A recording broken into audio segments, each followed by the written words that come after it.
Okay, so first of all, thank you so much for this opportunity, and especially to Adarsh and team who has been helping us to design the right program for all of us to upskill and serve the clients better with the emerging technologies. On behalf of Reva University, Reva Academy for Corporate Excellence, and our entire team, I am Dr. Shinu Abi, the Director for Corporate Training. uh, I mean, excited, so excited to welcome you all, because we look forward to this training, because it's also a learning opportunity for us to see what kind of challenges that you face, so that we can kind of custom make and better our training products and solutions. So what I would maybe request others is to just maybe speak a few words about what was that he has in mind, because all the team members, I'm sure everyone comes with certain expectations. Similarly, others in team, the leadership team also has certain expectations. So we would spend about half an hour or so to get the expectations right. From our end, what is the expectation from your end, and various perspectives that we would look at. But before that, again, thanks for Adarsh and team and Dr. Raj, who has been instrumental in putting up this whole program together. And we are hoping that this program you would learn differently compared to the trainings that you have done so far, and as hands-on as possible, as practical as possible, right? So Adarsh, a few lines from you. Sure, sure. Thanks, Dr. I think I've already had a call with my team here last week in terms of running through how we've arrived at this day, right? So team kind of understands the reality, and also knowing that what is the expectation for the future, right? As we embark on the journey of setting up the security organization, everybody wants to scale up in our skills, and not every skill comes at a time where you are given the task and you learn on it kind. So you also need a academic preparation, but we have finished academic long back, right? So now it's going back to a little bit of academics and get a certification. Now why I use that word is from at least the time that we've been interacting with you and your entire Reva team. What we feel is it's a more of a collaborative way of doing, just not coming here for a certification and going. So my message to my team would be that it has to be an interactive way, and the more interactive, it's always becomes better, right? And we all here to learn and share, and that's how we want to proceed, right? And this the curriculum that we have put together with the help of Sandeep and many others who kind of much ahead in the industry, helps us in terms of getting ourselves upskilled well, and wait on for the customers to come on and we say, yeah, we have this in our plate and we are ready to offer, right? And also this is going to be a pioneer batch. There is many more people will come through, but this batch will also get an additional benefit of being the first one, and also being able to visit the campus, right? So that's on 17 and 18. Will be a wonderful experience, at least from the time what we have sent. I had couple of interaction with few of them, and I told how good it was for us to visit and look at the lab ourselves and the SOC center. So it's great, amazing. So I'm sure this learning is going to be great, but at the same time, my team, so be interactive, and that's the way it is going to help us. And I'm sure the entire faculties who here are very supportive, right? So, and they feel we never got a way of feeling that okay, it's two different unknown worlds from at least from the time that we've got engaged. We feel it's always comfortable and it's just getting better. So good experience for you all to be here, and I only wish all the very best. And thanks for all the good work, Doctor, you and your teams have put together to give us the very convincing and saying that yes, this is what we will do, and it just helped, right? So, and thanks very much for that, right? Thank you Yeah. so much, Adarsh. We can't, again, expressing our deep felt gratitude to you spending time on maybe trying to find out works best not for today, but for tomorrow as well on our futuristic engagements. Okay, so what I would do is definitely Adarsh and everyone knows about us, but it is customary for me to introduce who are we. So when Adarsh mentioned that let us go back to academics, everybody feels maybe a pinch that no, I have come long way from academics. But what we proudly say is that at Reva Academy for Corporate Excellence, Reva University, we bring both the best of the both the worlds. That means academic rigor is important for building deep technical knowledge and practice. Industry practices, because as in cybersecurity, we have been dealing with cybersecurity programs for the past 5+ years. We have hundreds of cybersecurity practitioners have been trained by us. And that is because we are able to integrate the latest practices from the industry on the cybersecurity, right? So it is those who feel that, okay, why a university, why a program by no, an institute and all that. I hope that you will have a different perception towards the program and end of the program. We will continuously keep taking the feedback. So this program, my biggest request to all of you is that it's going to be a 60 hours long program. Now, 60 hours could be as pleasurable as possible, or it could be a torture.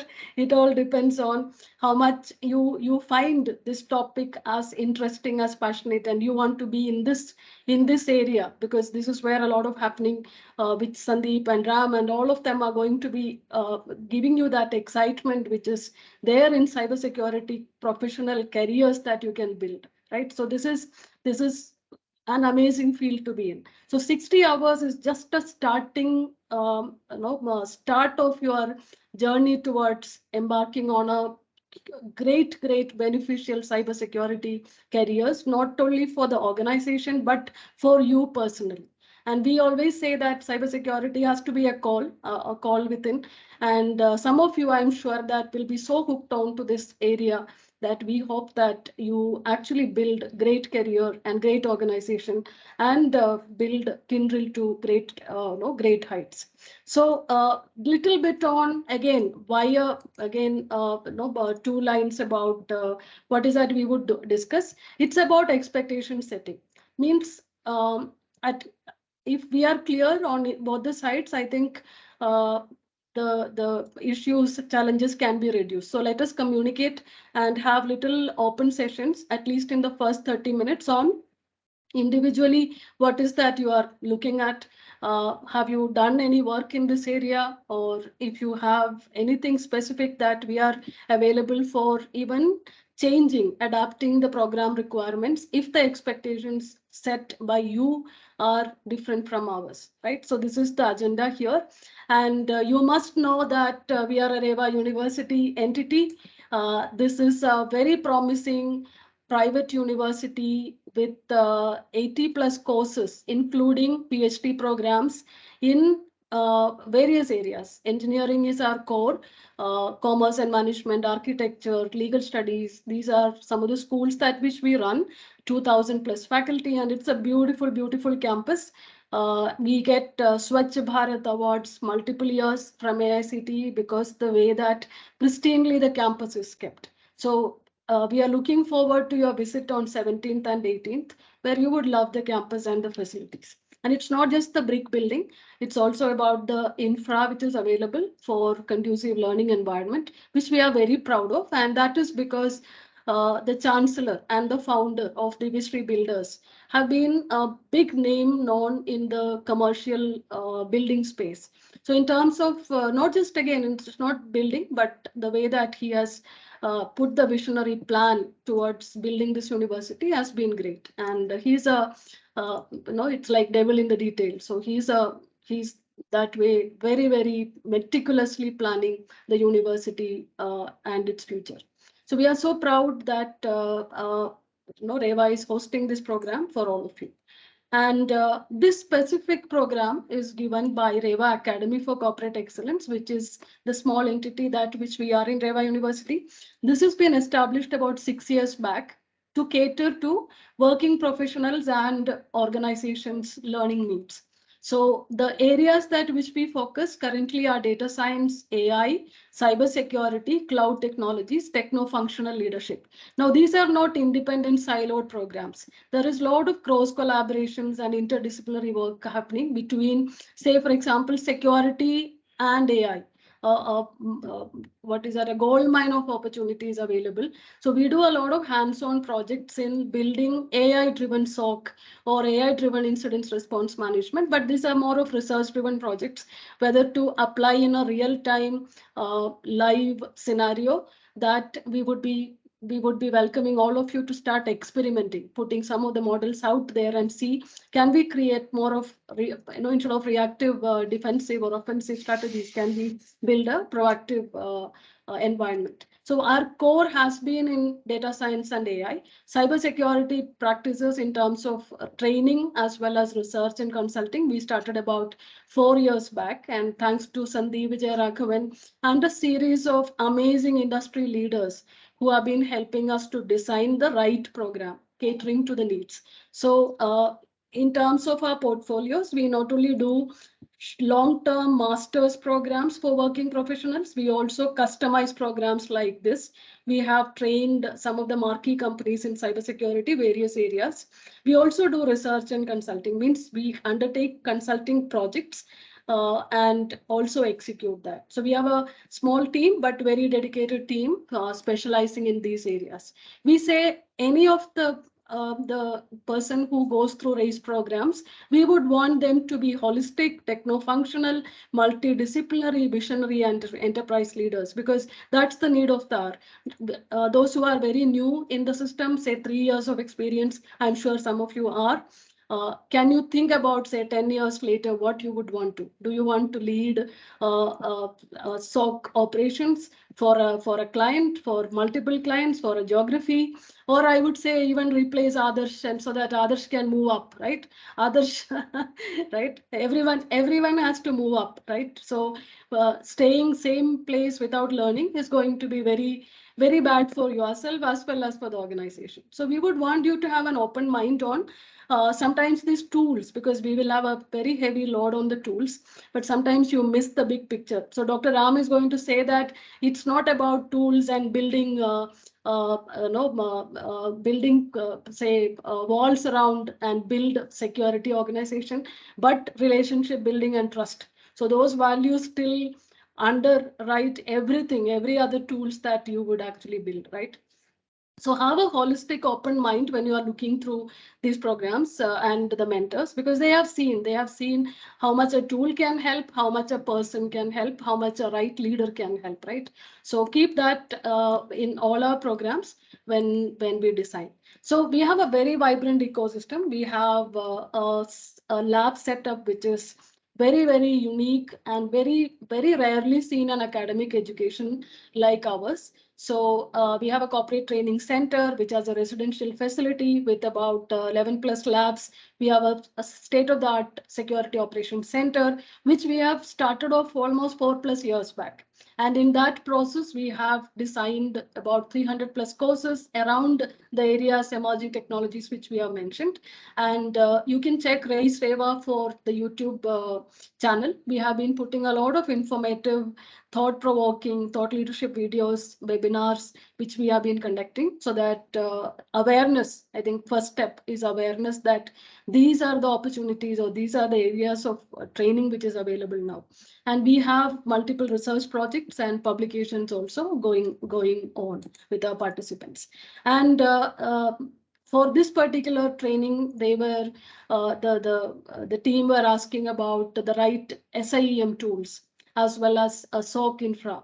And we were readily agreeing because we have excellent support again from the industry, as either as an authorized training center or from companies like Terralogic, where Sandeep is leading the cybersecurity practices and IT practices. We have, I would say, about 50 plus tools around cybersecurity, which I don't think any university or any institute, even training institute, can actually provide. So we bring in the latest tools, whatever that is required by the organization. And in that process, the major training partners have been put. So we have AWS and Azure. These are our major cloud authorized training partners. In terms of cybersecurity, EC Council has been come long way. They have multiple labs through their iLab. So we use extensively those labs as well, and Terralogic and some of the cyber range labs as well. Earlier, I know most of you came from IBM. So we had a very strong relationship with IBM, especially with their QRadar resilient kind of an ecosystem on the cyber tools. But every other, so IBM was a more of an academic partner. So we had all there, I think 80,000 plus tools.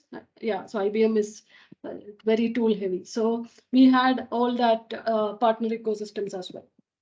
And currently we have long-term and short-term programs. We do some research in AI, and we also do training to product development and deployment in the consulting program.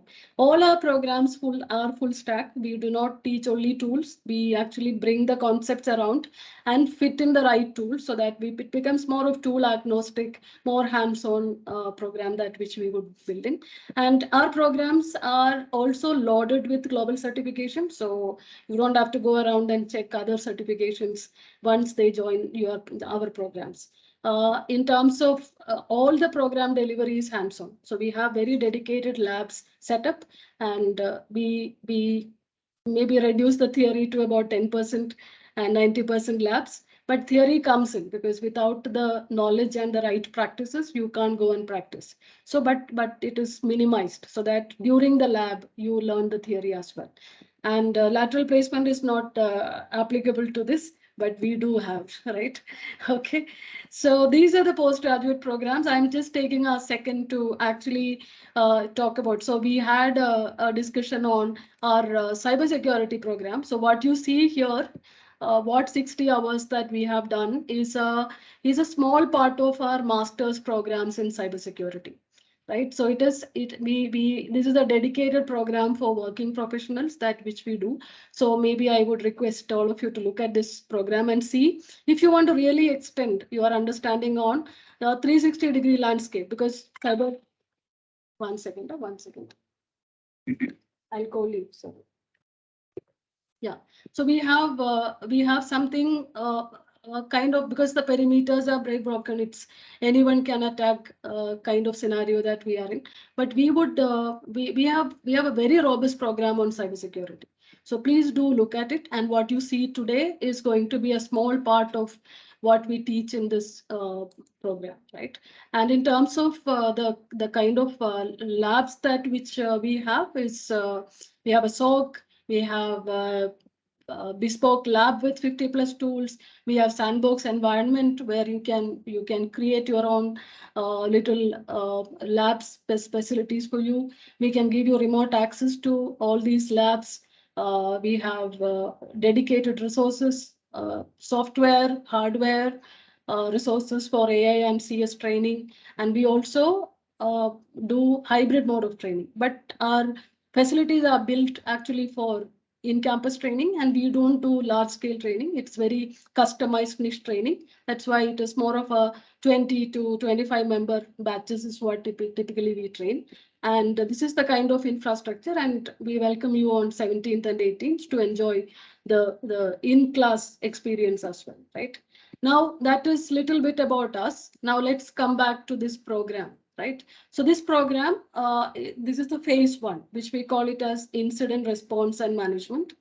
At the end of this course, we hope that you can definitely tools are going to be a major part of it, but can you go beyond tools? If another tool comes in, can you actually understand the underlying technologies and design and implement an incident response and management process to secure an organization, right? So it is tools would come, but definitely it's beyond that.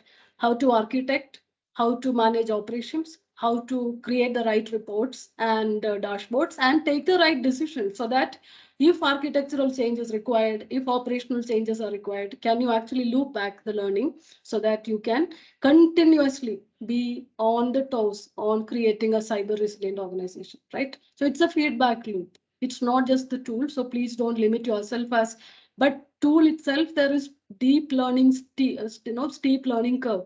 So it's not that you can master that tool in the 60 hours, because we are going to talk about two major tools. Cloud, one of the tool, which is maybe a little more easier to grasp compared to on-prem tool like Splunk. But at the end of it, can you abstract all these things? Can you adapt to any tools tomorrow, right? So that is the intention and the learning outcome that we would look at. In terms of the plan of action is that in phase 1, we have 60 hours of live training. Uh, there are a lot of opportunities for self-learning. We have put 20 hours. It can go on for 200 hours, depending on what you do. So what you do, for example, 2 to 5 p.m. Today we have training. And at the end of it, what you do, will you come back next day with a 2 to 5 kind of a thing, because you have your primary job as the priority, your family as the second priority, third is maybe this training, right? But I would suggest that maybe a little bit of sacrifice on your personal time, so that you spend at least an hour, go through the practice sessions and practice and come. That becomes, no, you will become more articulated, because knowledge is power. And most of the time we don't speak up because we don't know what to speak, right? So if you have practiced well, that will show in your questions. You will ask the right questions, right?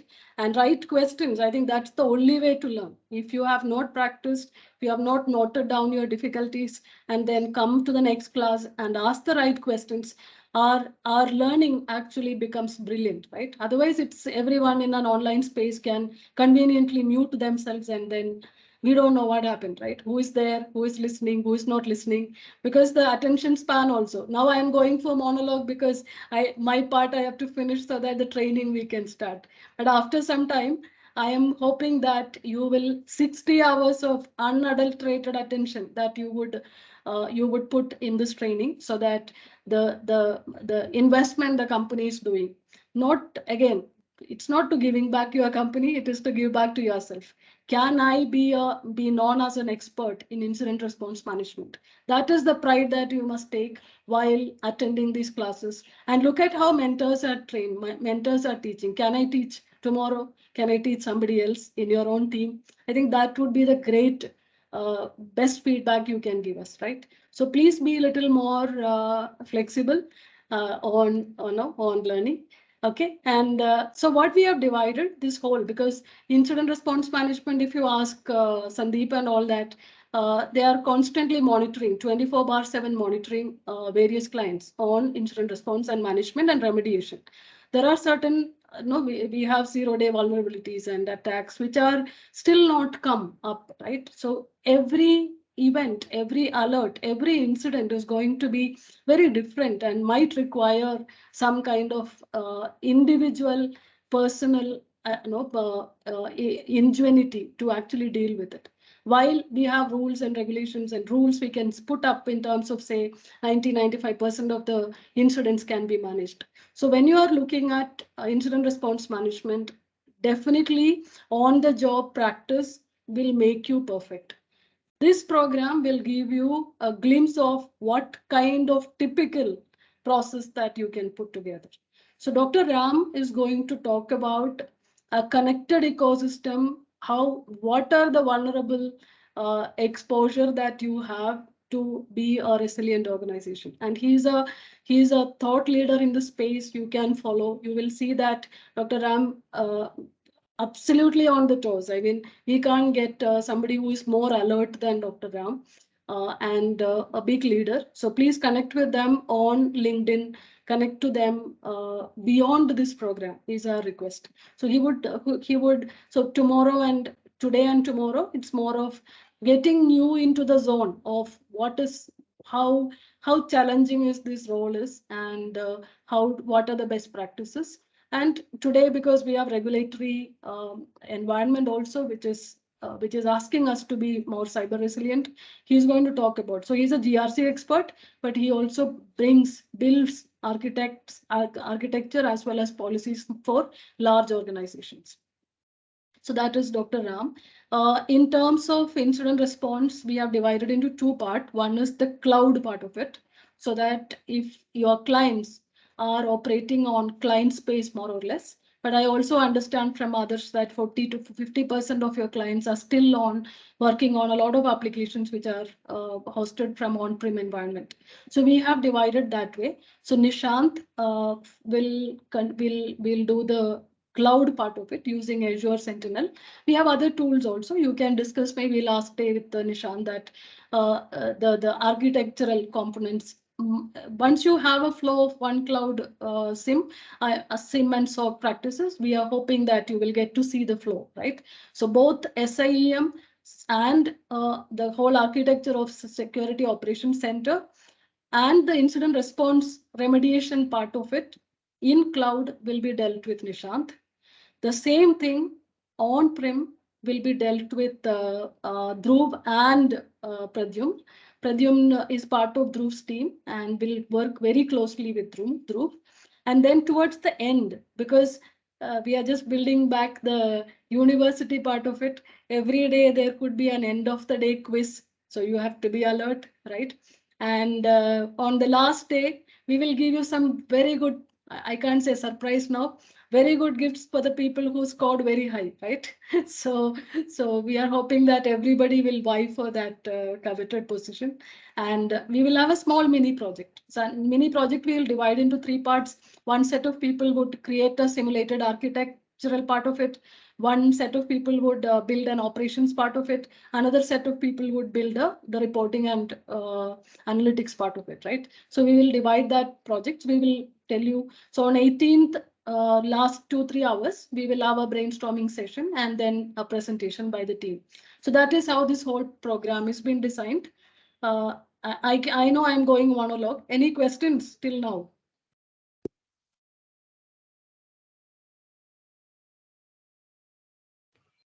Okay, everybody slept, is it? No. No, Yeah, Shiva. no. You're good. No. I was about to No. repeat this back. Some of these slides because I've seen it many times. Yeah, Yes. but yes, I think it's pretty insightful, and as I said in the past also, corporate programs from coming from an university side, who's predominantly into academics, into the corporate side, which is great, and I'm sure your support system is like that because they're able to tell you what's the industry is in need of, whether it is cybersecurity or AIs and many things, right, that you are venturing into. So so you're able to gear up and your management has been supporting that, and that's where we collaboratively can look forward for being a industry partners. So that's what we get to see here, and I'm sure we'll all go through this journey now, right? Thanks. Okay, thank you, thank you. Okay, so in terms of certification, though certification, maybe a global certification matters more, but if you definitely can showcase the certification because it comes from university and after certain evaluation criteria, right? So we expect that typically universities say 75% attendance and all that, but we would say that attend fully. I mean, if you are in, fully be in, if you are out, fully be out, right? So there is no gray area, black and white. So be here fully and active participation. There would be MCQs. Some days MCQs may not be there, but most of the days MCQs would be there, and the final presentation that you must all do, right? And what we would do is a little bit of LMS and tools and all the prerequisites. I hope all of you have this access. So I will just, I have taken others login. Can you see my screen? Yes. Yes, okay. Yes. Yeah, okay. So this is the LMS that you would have got. To get into the LMS, you need to have Office 365 and log in as your Reva ID only, because we have certain limitations. If we use any other IDs, that some of the services may not be available. So that is why I request your cooperation. And it's good to have a Reva edu.in ID. You have a lot of access to a lot of research materials available. If somebody is interested to read up more, some of the details you can see here, but it is exactly not planned for this. But you know that IEEE Access, Scopus, Gesto, there are so many resources that our participants get access to. So it is good to have an edu.in ID, right? Even for industry practitioners. Okay, so what you would see here on the left hand side is the basic tabs. So under dashboard you will get to see, and more importantly that you need to have look at these two, all the quiz. So today Dr. Ram has put up a quiz, and that will come here. It is not enabled yet. Uh, uh, didn't see it is to be enabled only at when Dr. Ram says. Okay, I'm just okay. So there is a quiz, and then there will be an assignment. Right now, no assignment has been put. There will be only two or three major assignments which you can upload here itself. Right. So so it is easy. Under program overview, you will see something like this. So I hope yesterday is in the mail.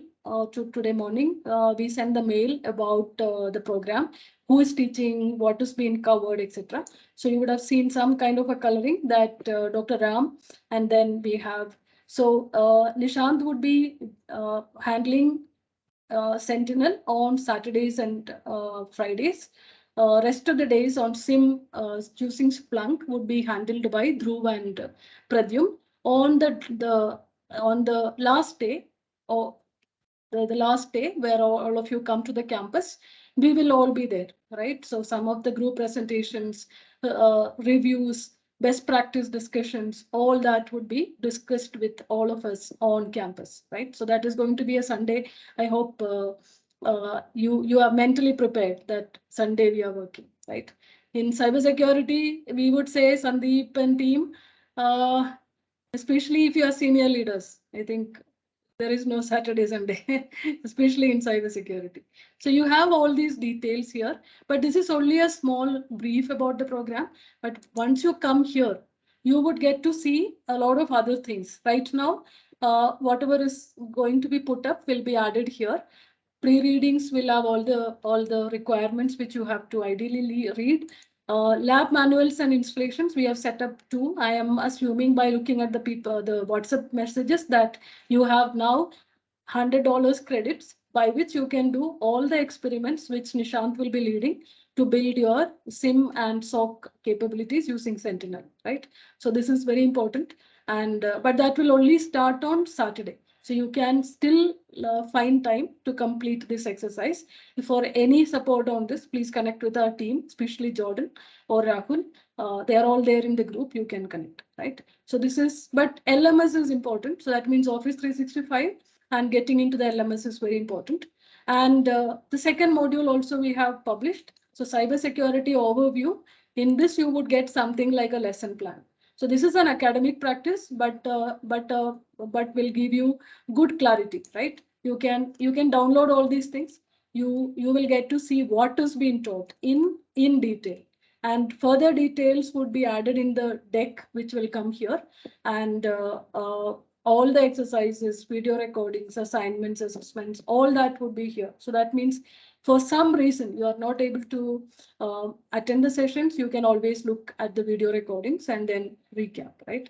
So this is how the LMS would work. Everything is here in terms of you can even get your certificates and all that, but we will give you a properly designed certificate on 18th when we meet, right? And I'm hoping that everybody would get that certificate, which can go, which you can use again in your resume, etc.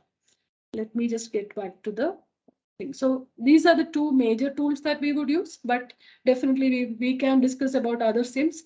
In RAISE, we use about 6 plus 2 SIMs. But for this program, we have picked the Splunk, Logarithm, ArcSight, uh, Stella Cyber, some of the open SIMs also we use. We were using QRadar extensively, but now we move to more progressive looking SIM, I would say. Okay, so this is one part of it. Yeah. So let me just stop for a minute and do a quick introduction about our mentors, right? So this is, I hope all the mentors are online.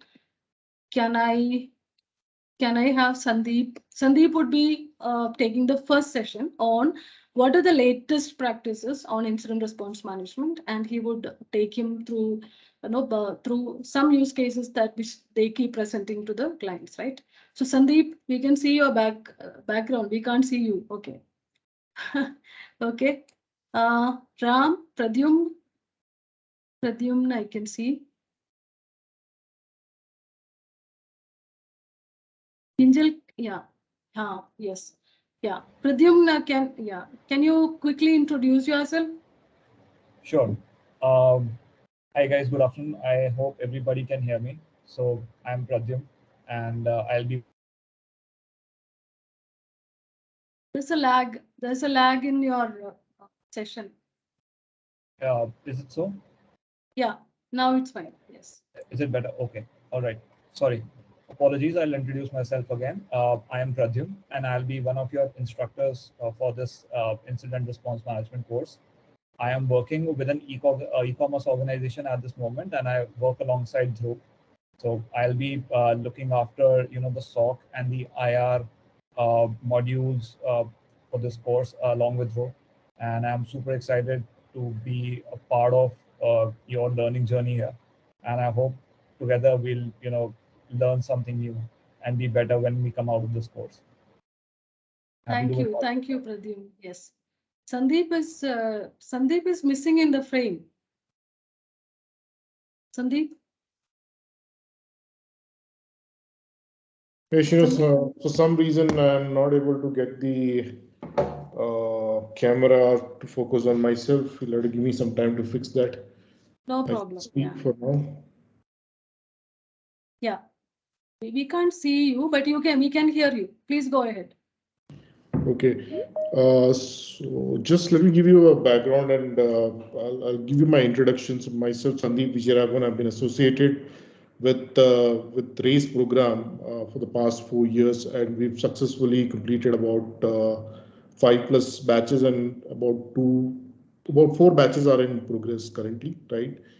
We bring in for the program, we bring in our industry experience and expertise.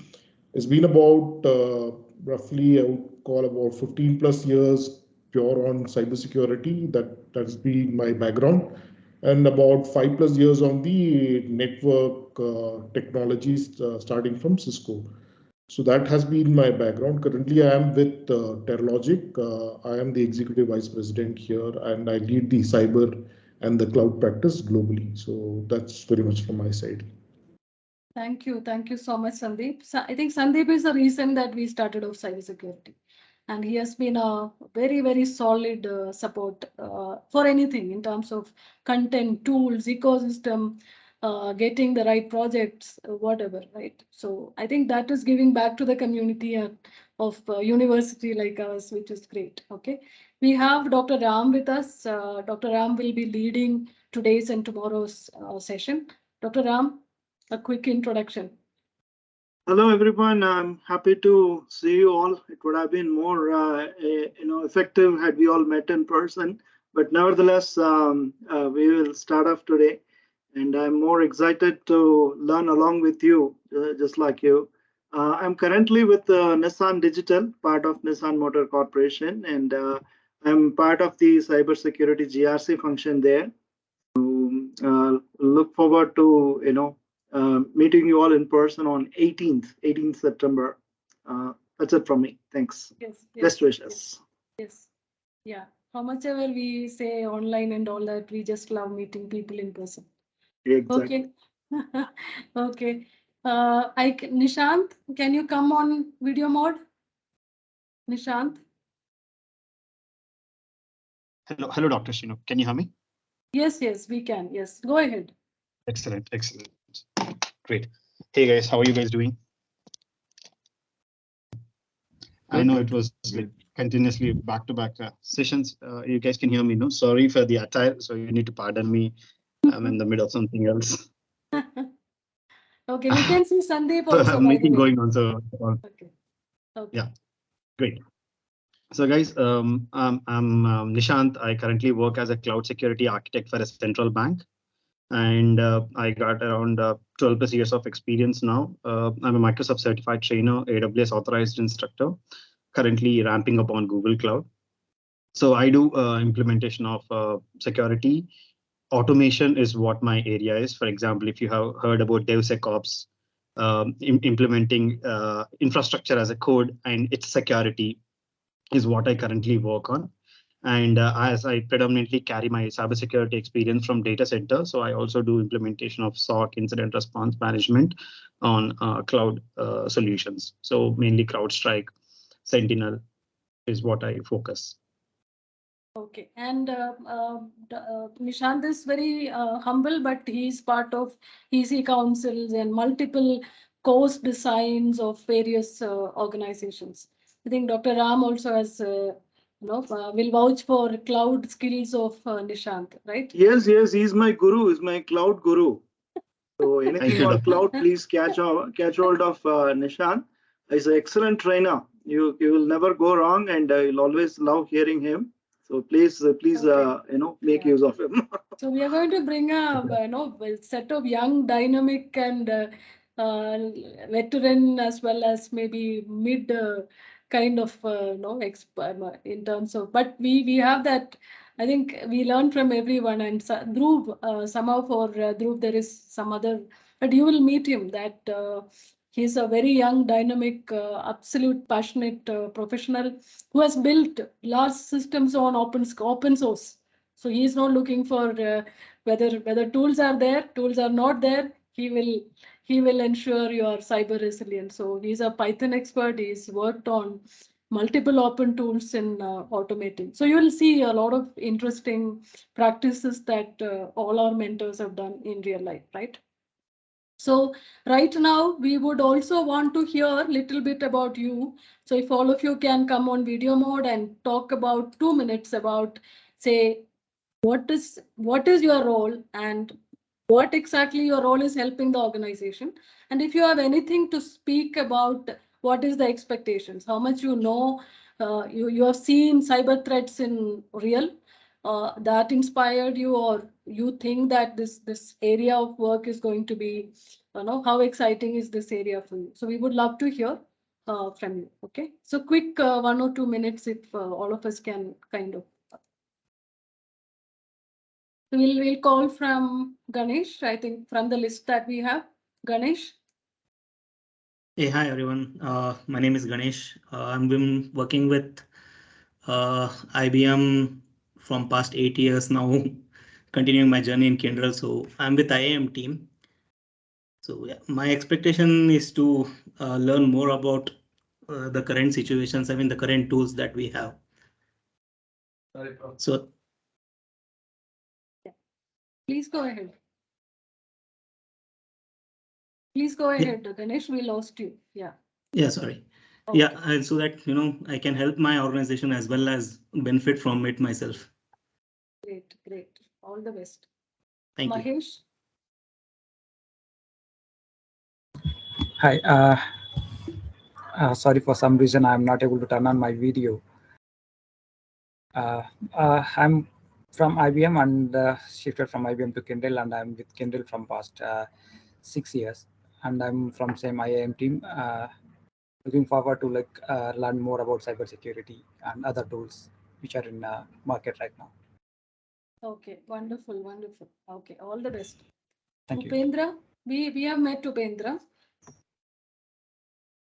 Yes, hi. For some reason, my video is blocked by the administrator. Okay, Jordan, please make a note.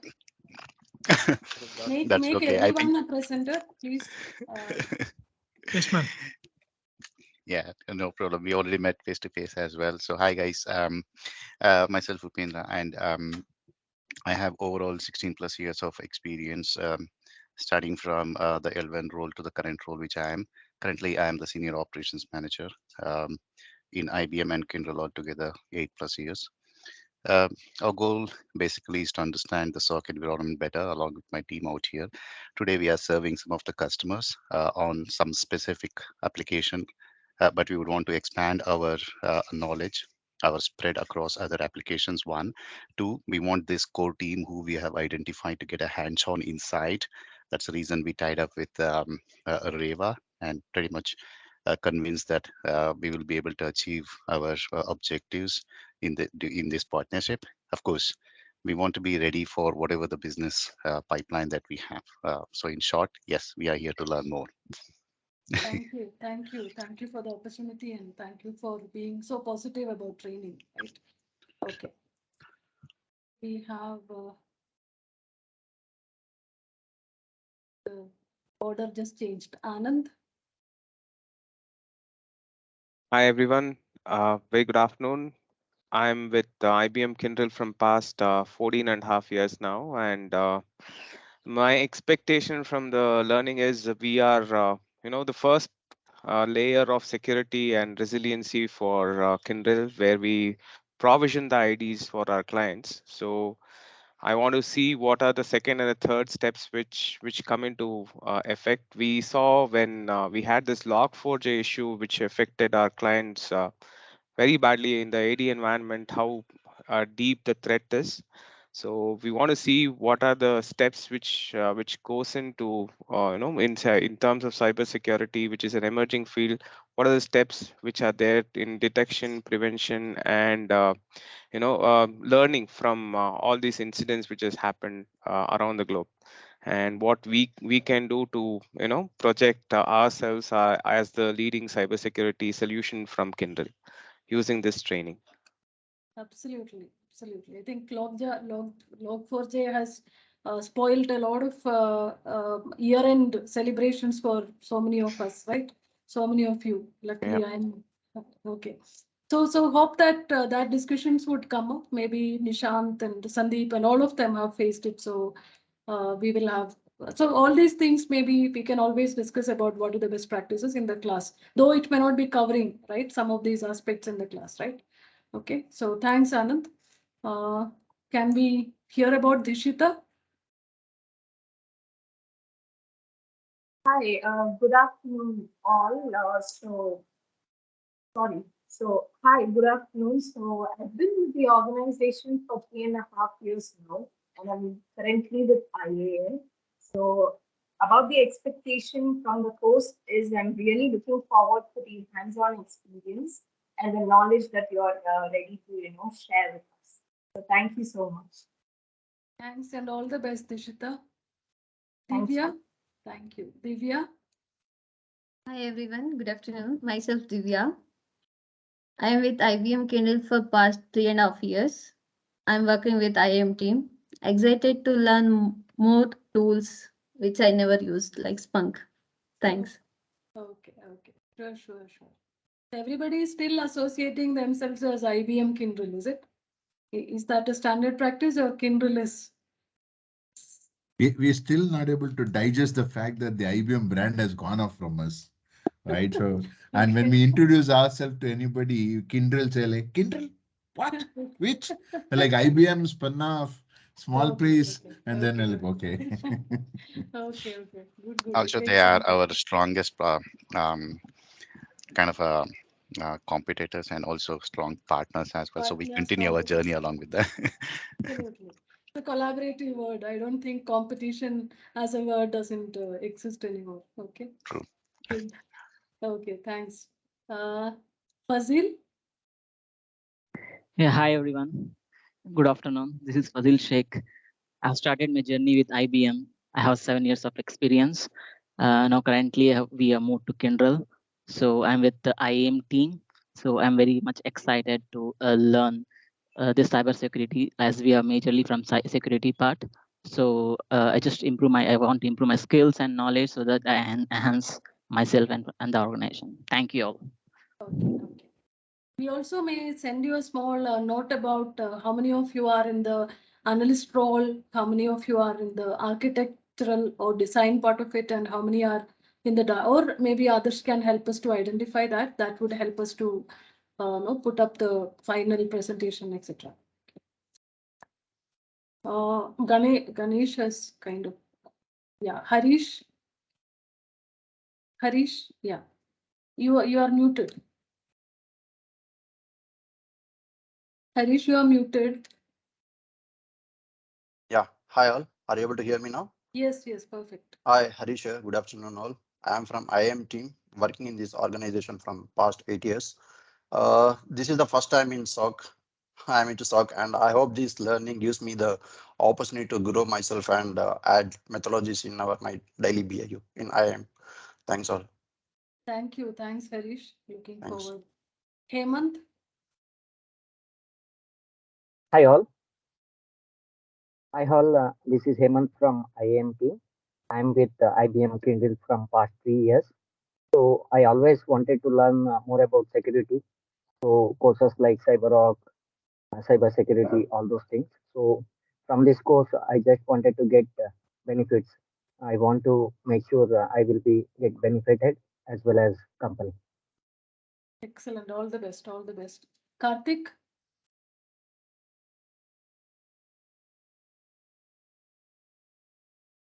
Karthik, are you there? Yeah, yes, yes, ma'am. Yeah. Hi, all. I'm like most of the people here. I'm from IIM. So cybersecurity. So this full scale end-to-end cybersecurity is actually new for me. I'm not familiar with this, so this is a new subject for me. So I'd like to, expand my knowledge on this subject, upskill myself, and benefits in such a way that it helps me as well as apply my knowledge to the company. So I would like to thank Kyndryl and Reva University for providing me this opportunity. So Thank you, you. Karthik. Thank you. Looking forward you to lead some of these practices very soon.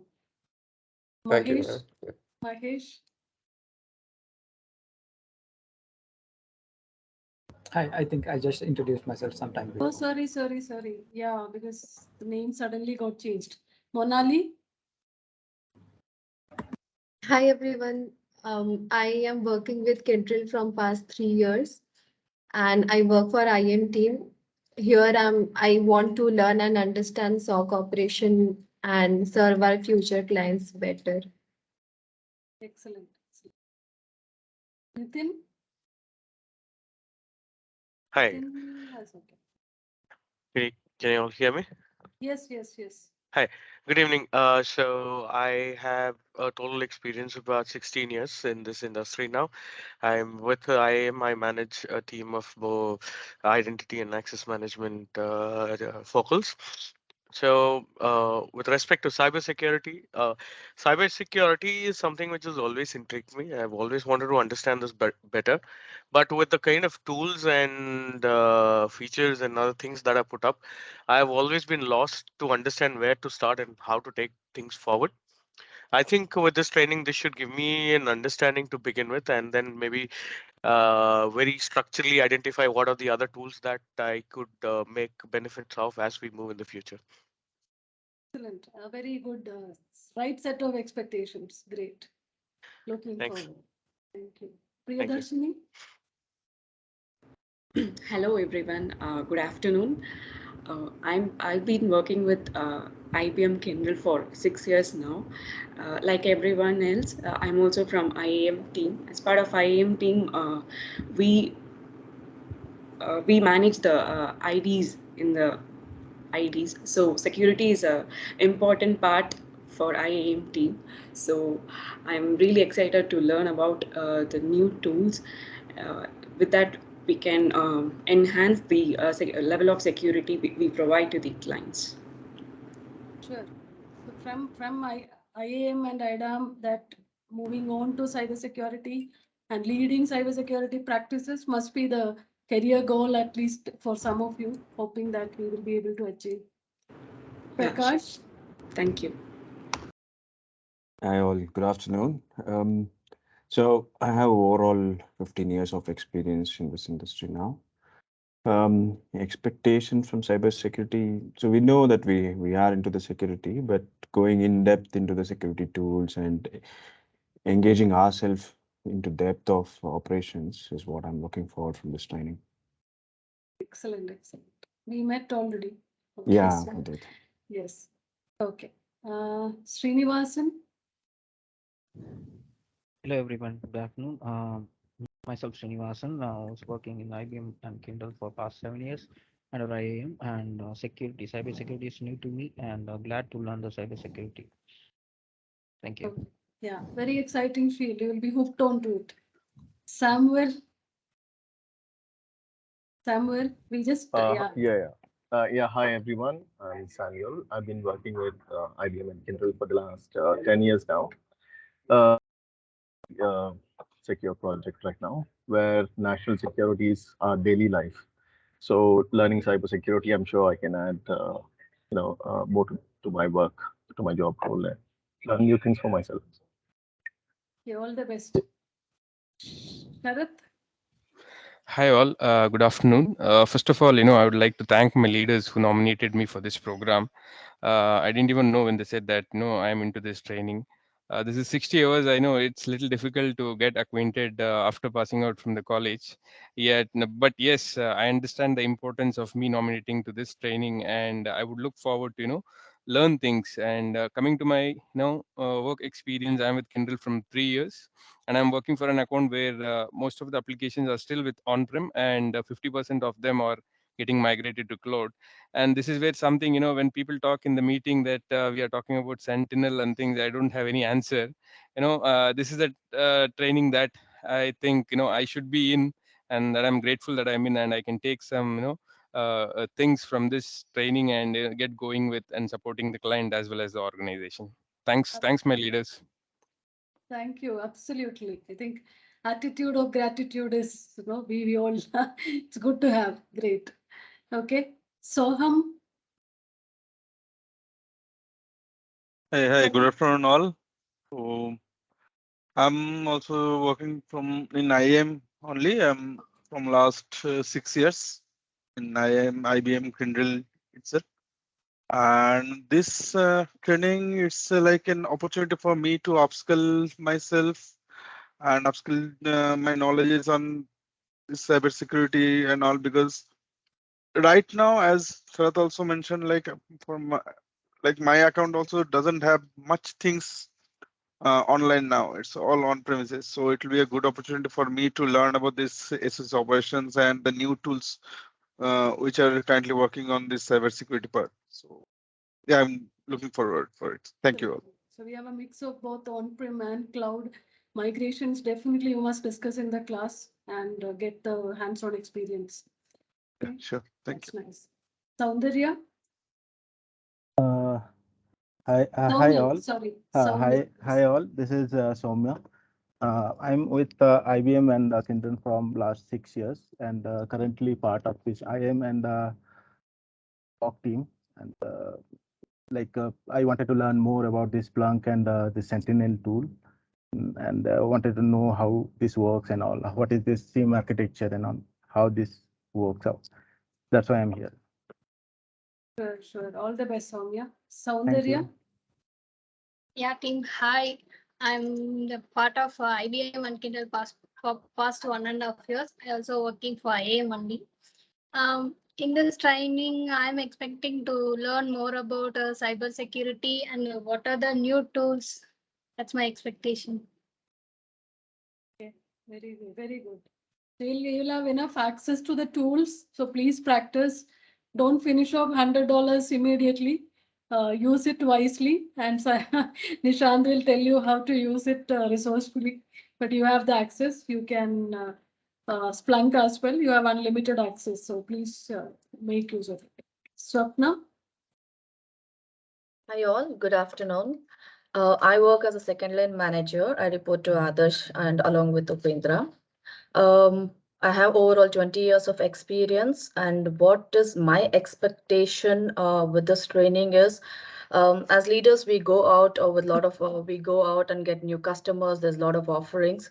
So my expectation is, as leaders, we need to make our foundation very strong to understand what is cybersecurity to go get more new deals.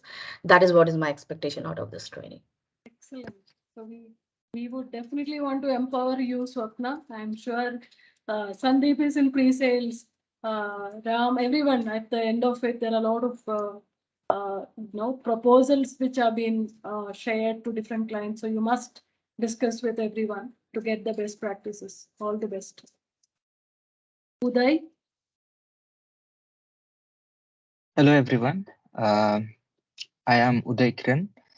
I'm with this organization from the past 2 years. I graduated from same Reva University in 2020, and have joined this organization through Reva Placement Cell.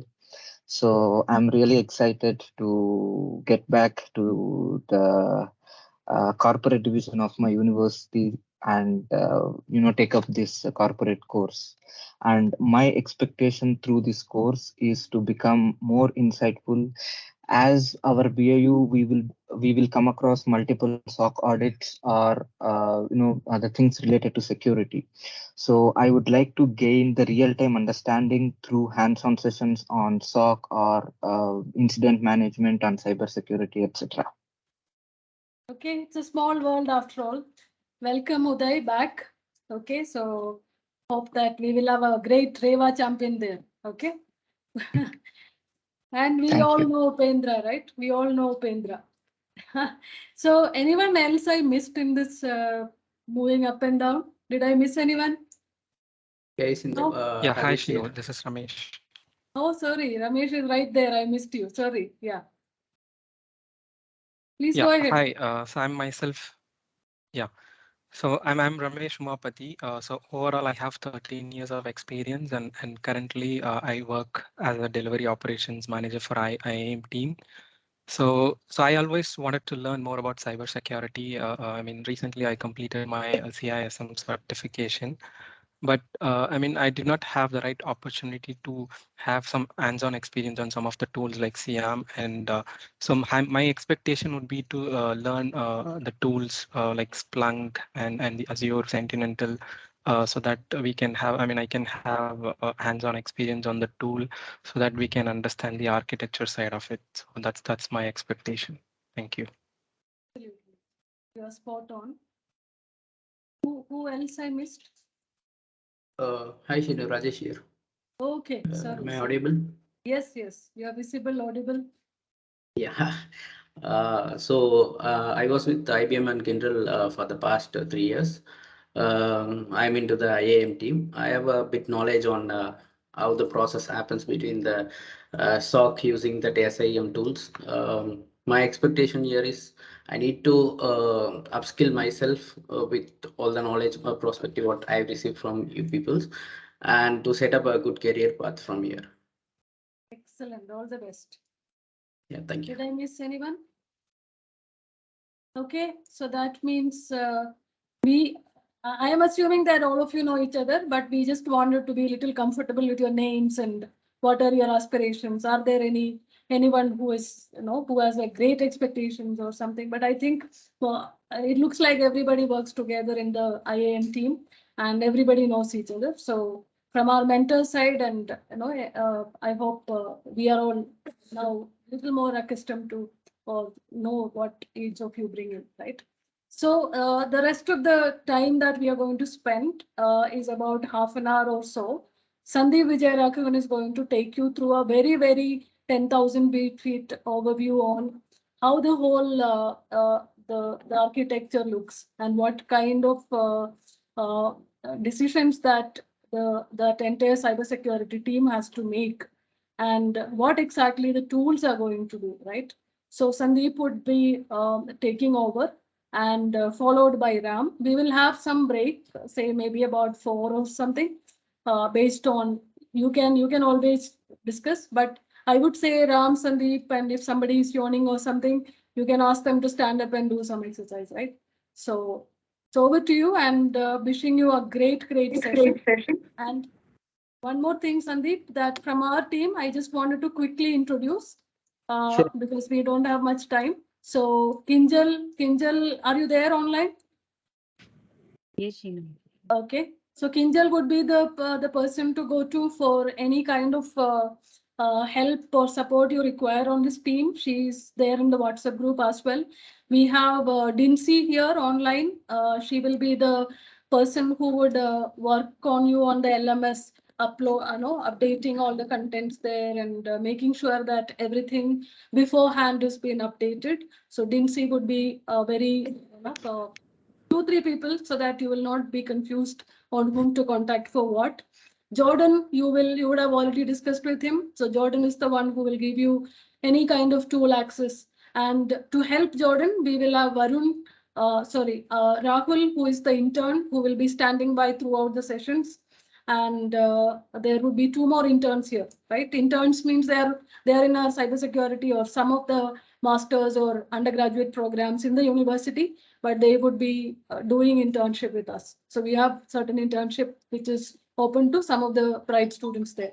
So that is how the whole support system works. But if anything, we are alert. We are online either through this Teams chat or through WhatsApp or a call. We are all away, and within seconds you will get the response. Okay. So over to you, and looking forward to a great interactions. Thank you, Sandeep. Thank you. My PPT visible? Yes, yes, yes. Okay. Thank you, Shinu, for setting up the context, and I would welcome you all for this program. Uh, I'm going to have a very quick 20-25 minutes chat on the incident management approaches. Some of the areas that has evolved over a period of time, right? You all being part of the cybersecurity domain, you would understand that scenarios changes, the adoption of the various technologies that we have for incident management has enormously grown. You would have some better mechanism to see the alerting happening within the SOC operations, right?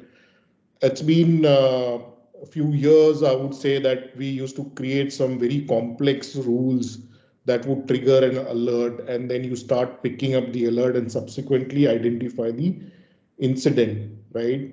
Today, the systems are so well defined that you have a certain ways of predicting or have an indicator before a full-fledged attack happens on your environment, right? Be it your ecosystem where you have hosted all of your critical applications, your crown jewels, or it could be your end users, machines or laptops, right? So what I'm going to cover in this slide is certain coins that is being adopted recently. I mean, of course, these are part of the incident management life cycle, right? To sum it up, the way you identify an incident and respond to it's a combination of the defined process approach that we have for incident management. You have a well-defined technology in place, right? It could be a combination of multiple technologies. You are aware of the SIM technologies and the SOAR technologies. These days we call up the MDR and the XDR concept, right? MDR again is a concept, and if I were to talk about XDR, is an extended detection and response methodology that is currently adopted. We'll talk about that in brief. There are areas of expertise that you would require while you do investigation post you detect an incident. Incident happens because of a certain activity or an action by an external force, or it could be an internal force that would work on a specific manner, which could actually bring down either the services or it could have an exfiltration in your environment, right? These are some focused approaches that you would see from an incident point of view, right? So first and foremost, to start off from a detection standpoint, it's a mechanism where you have an operations that is 24/7, right? Within the operations that actually governs, or you call it the eyes on the glass, you have various functions. You have the L1 team, that's the analyst, would constantly look into the behaviors, the reported information that comes in either as alerts or a qualified incidents, and they start triaging it, right? So that's the first and foremost action that you see within an operations, right? When we look at the advanced stages within an incident management methodology that is adopted by the organization, today we would see more of threat intel driven contextualization that is brought in, right? So unlike earlier days when an analyst had to look into the events and then context it manually, today we have threat intel that is contextualizing those events, right? Which helps you to easily qualify an incident. So incident state is after an action that is occurred, right? There is an issue, there is an event that has brought down a service, right? Or there could be a lateral movement, or there is a service down state, right? So these are combinations of multiple events that you would capture either in the form of logs, or they could be flows, that is the network flows or packets, or certain behaviors, right? So it requires us to context these events through a threat intelligence based feed. Now, what is threat intelligence? It is again a very, I would say, process driven approach that is brought in within a platform that will curate information across, right? It could take information from the dark web, it could take information about bot IPs, it could take information about certain attacker IPs that is very, very prevalent, and context to the event that you see on your environment, right? So say, for example, there are activities on a certain IPs, which is ideally a blacklisted IP, right? It immediately throws up an incident or an alert stating that this behavior is something very, very suspicious. You need to qualify to be an incident and start triaging it, right? So that is where the threat intelligence piece comes into place. So the operations today is well aligned with the methodology of the threat intelligence added as a curated content to the events, okay? Independent of this activity, you also have threat hunting as one of the functions. Now, threat hunting could happen within the platform of SIM or the XDR, whatever technologies you've been using. You could look at various controls, right? You could look at your perimeter firewalls. You could look at EDR in independent. You can look at, let's say, your email. It could be your O365, or let's say you have an APT as an mechanism that is adopted on your email already, right? So you can look at those events. What you look at are indicators, right? So you may not have confirmed incidents coming your way, but there are certain indicators to which you may have to look into, right? Those indicators will allow you, or it will preempt you that this could eventually take shape as an incident, right? So before that happens, you have the threat hunting methodology adopted, which could actually preempt an incident, and you start working before it impacts your crown jewels or your application in your environment, right? So these are some of the advanced areas that is brought in, right? Another capability that is brought in with MDR is the SOAR functionalities, right? So in about few years back, if you were to see the technology, some of the technologies which I were to define here, let's say the ArcSight or the RSA net witness, okay, or even the Q radar, right? You only had the detection capabilities there. You did not have capabilities to respond in a manner that will help you contain an incident, right? Or contain an action within the environment. Today, the system has evolved. So you could, with a click of a button or a mouse, you can actually go and add a rule on your firewall, which is allowing a behavior of a user that is connected to a CNC server, right? It is exfiltrating data, or a system for that matter. If it is exfiltrating a data, you can click using the same system, go and add a rule on your firewall, and that is actually going to block the connection to the CNC server, right? So you don't need to go through a complete workflow of approvals where the security teams or the customers come on board, or let's say the teams handling those controls come on board and they apply the rules onto the firewall. Same is the case for an endpoint. You can contain endpoint if there is a malware detection or a certain behavior. You can do that on the user, which is from the AD. You can actually block the user for a certain period of time if there is a suspicious activity from that user, right? So SOAR has also become a very important aspect from incident management point of view. And this is one of the areas from a managed detection and response that is offered to our customers, okay?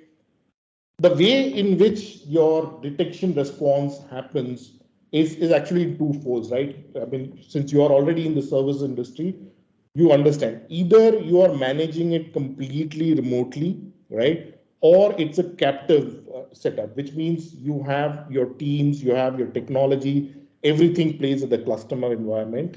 In case of remote management, you have collections happening at the client end, but the correlation as well as the entire incident management life cycle would not happen at the customer environment. It would happen remotely on a remote SOC environment, right?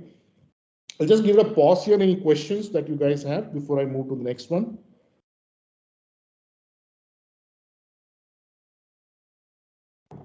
No.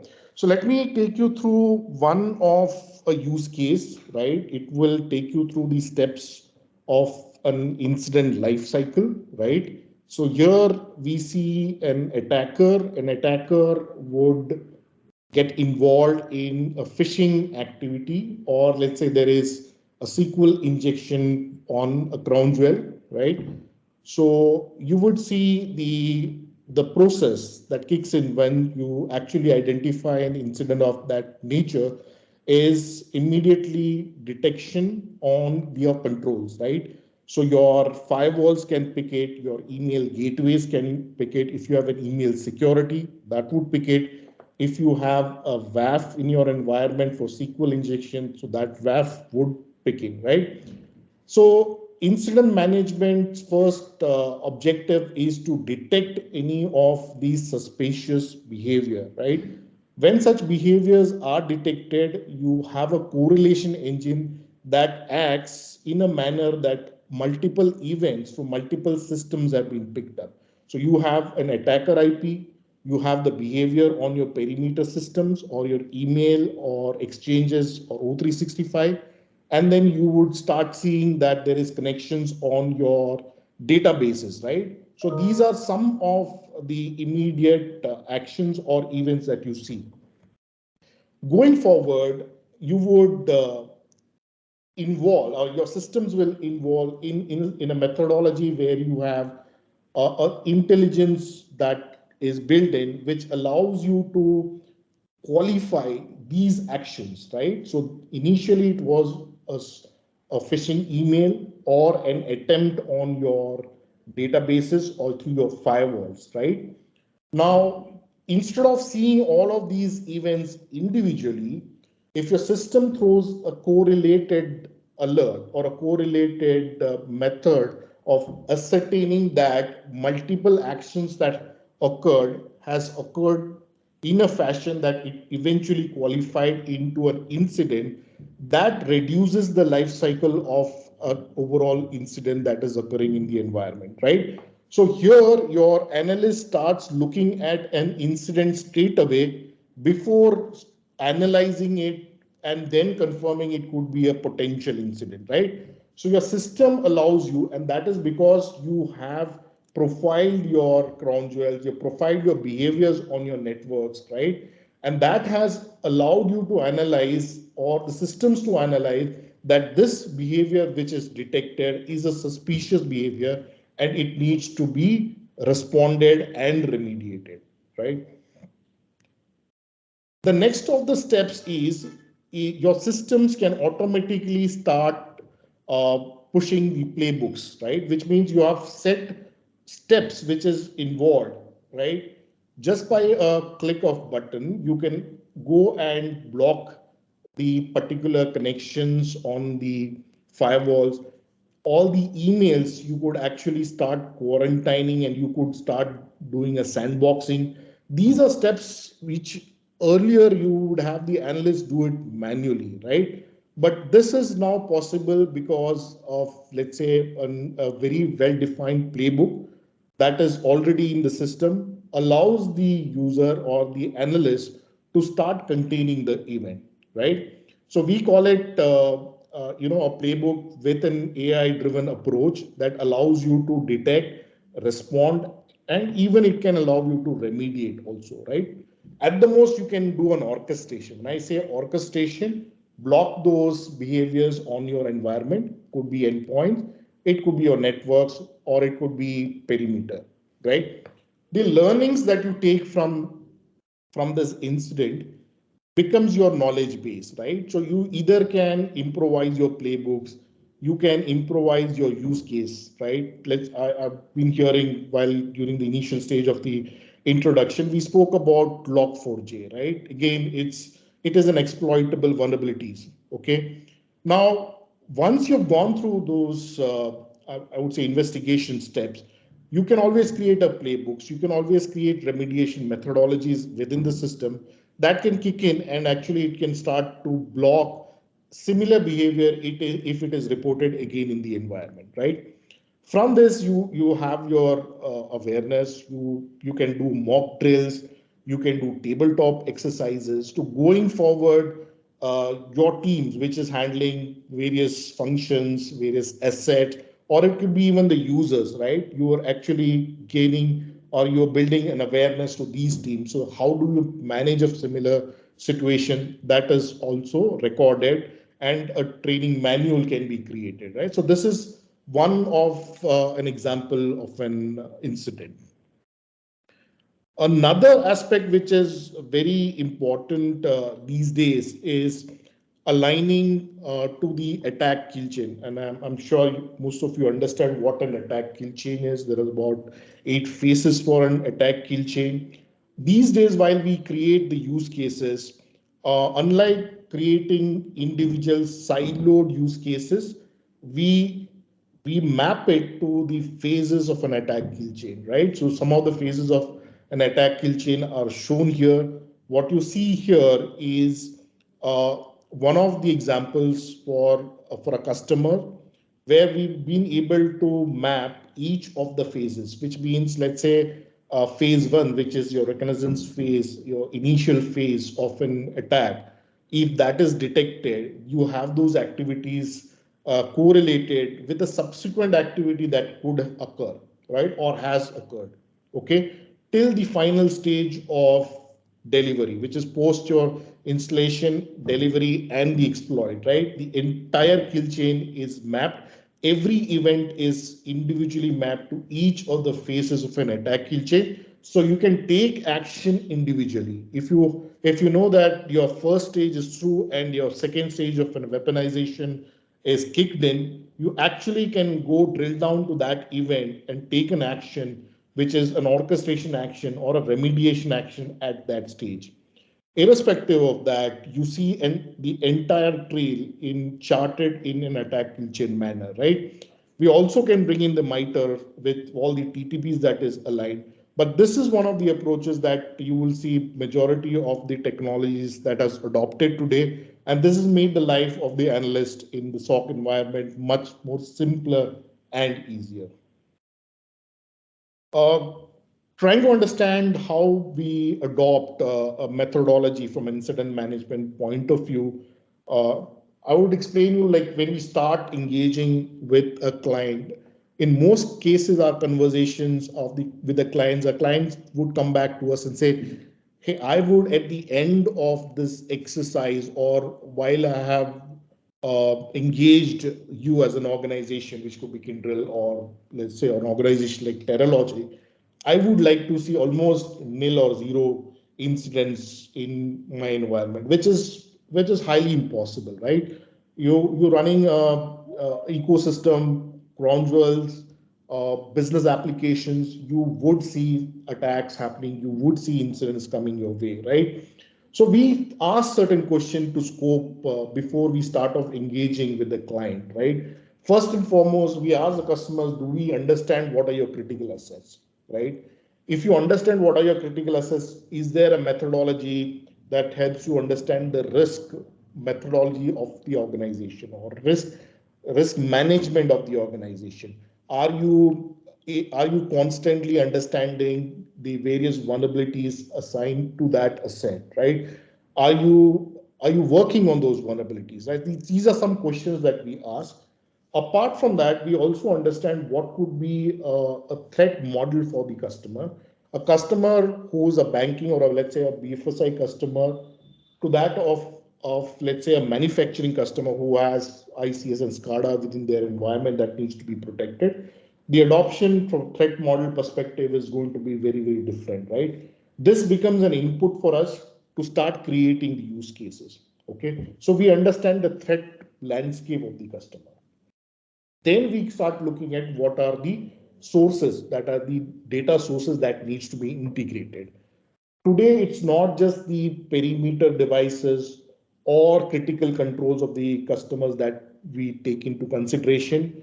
We also take in events from systems like EDR. Today, I'd say a majority of the customers have already adopted EDR technologies, be it CrowdStrike, Sentinel ones, and so on, right?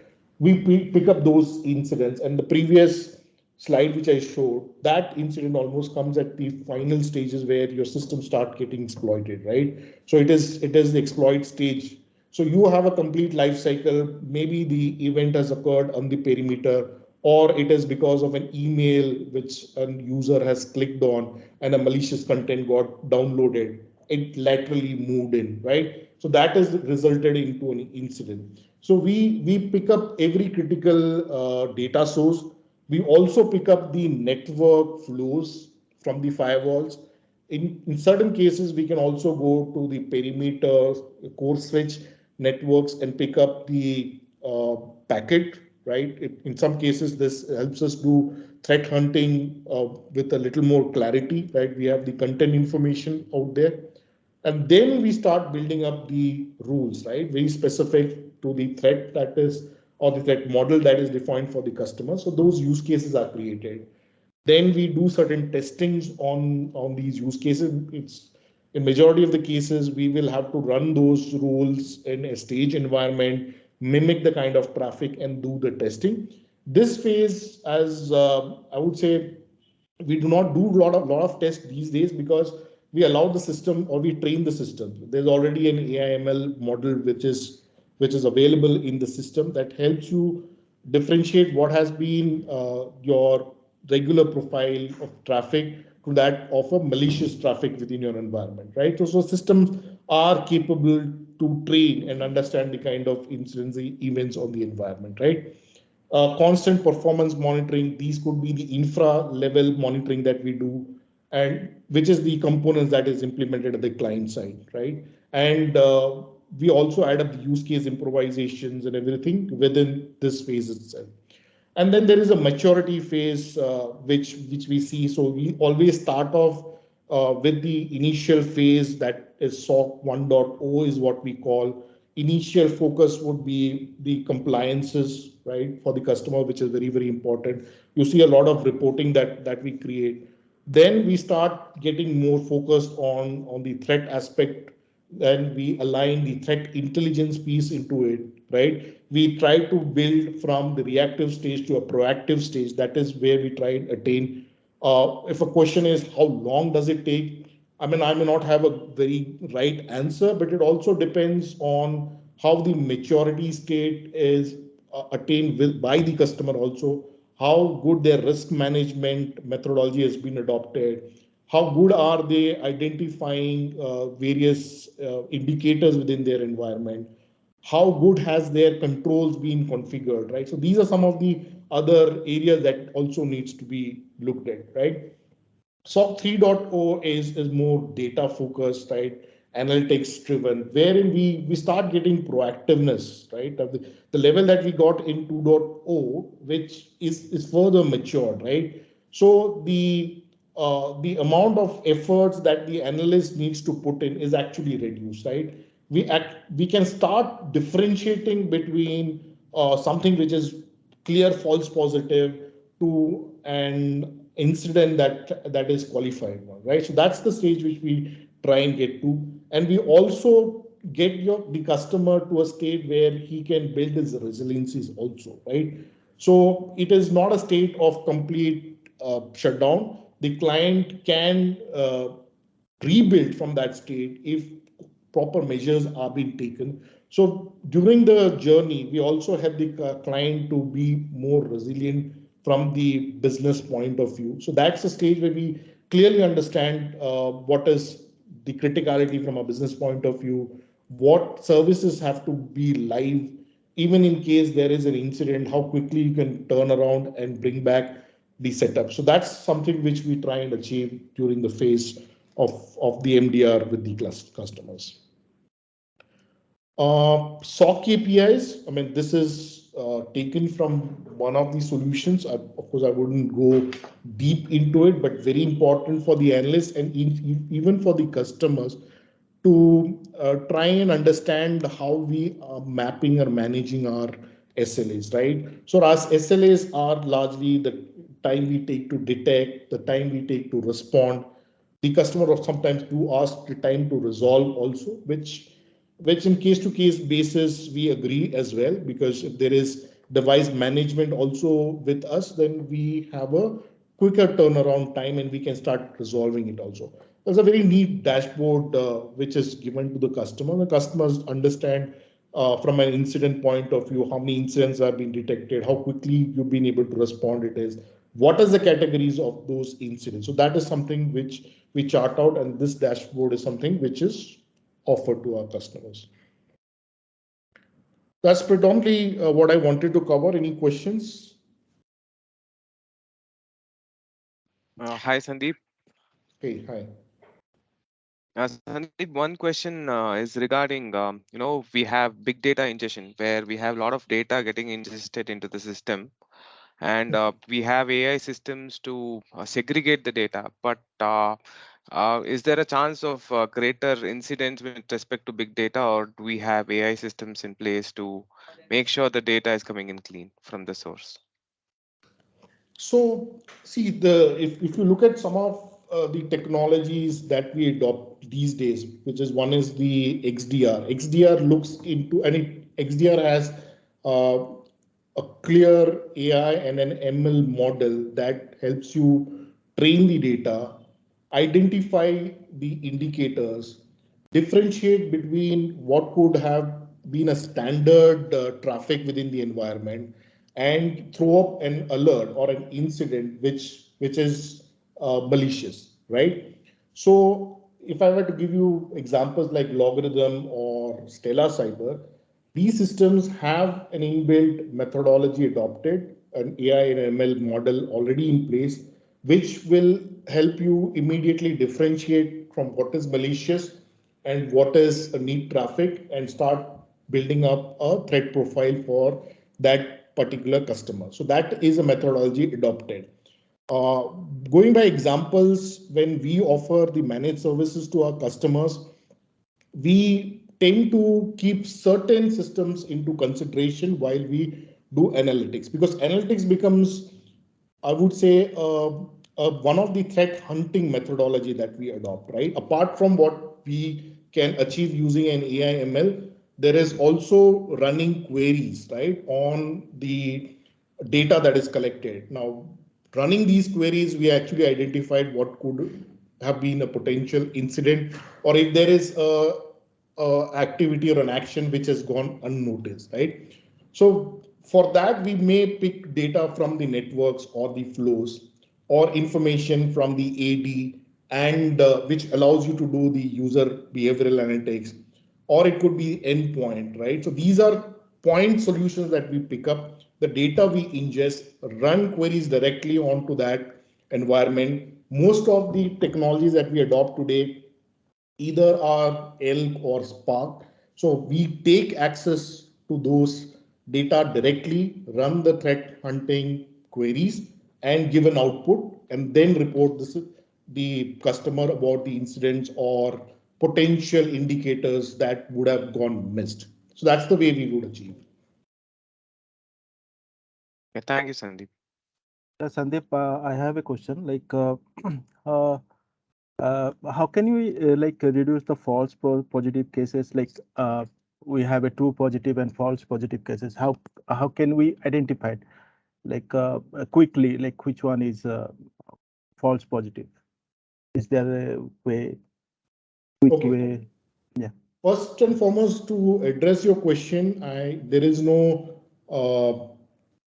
direct methodology available to make your false positive zero, right? Yes. You will have certain false positives which will trigger certain alerts and certain incidents. Okay. Yes. So while you create your use cases, which is rules, right? I mean, I'm talking of the traditional SIM where use cases are written, right? You actually write the logic, okay? Yes. In such a circumstance, when your logic is written and you have your rules on the system, it is going to trigger certain alerts, right? Now, traditionally, the systems that we were using, we actually look into those alerts and we manually qualify it. Okay. Now, what we do today to reduce the false positive? So there is a certain level of confidence that you need on for that particular incident, right? That it is a qualified incident. How do you achieve it? Okay. First and foremost, you should build in a curated threat intel mechanism, okay, which is very specific and relevant for your organization. So if I have multiple feeds, threat feeds that I ingest into the platform, and the platform allows you to ingest all of it, there are ways to do it with sticks and taxes, one of the way. We should pick a very specific curated information relevant for the customer. So if the customer is let's say a manufacturing customer, or let's say it's a BFSI customer, then your threat feed should identify certain threat actors, certain behaviors, also use the threat intel to ascertain what are the other organization today prone to, susceptible to, right?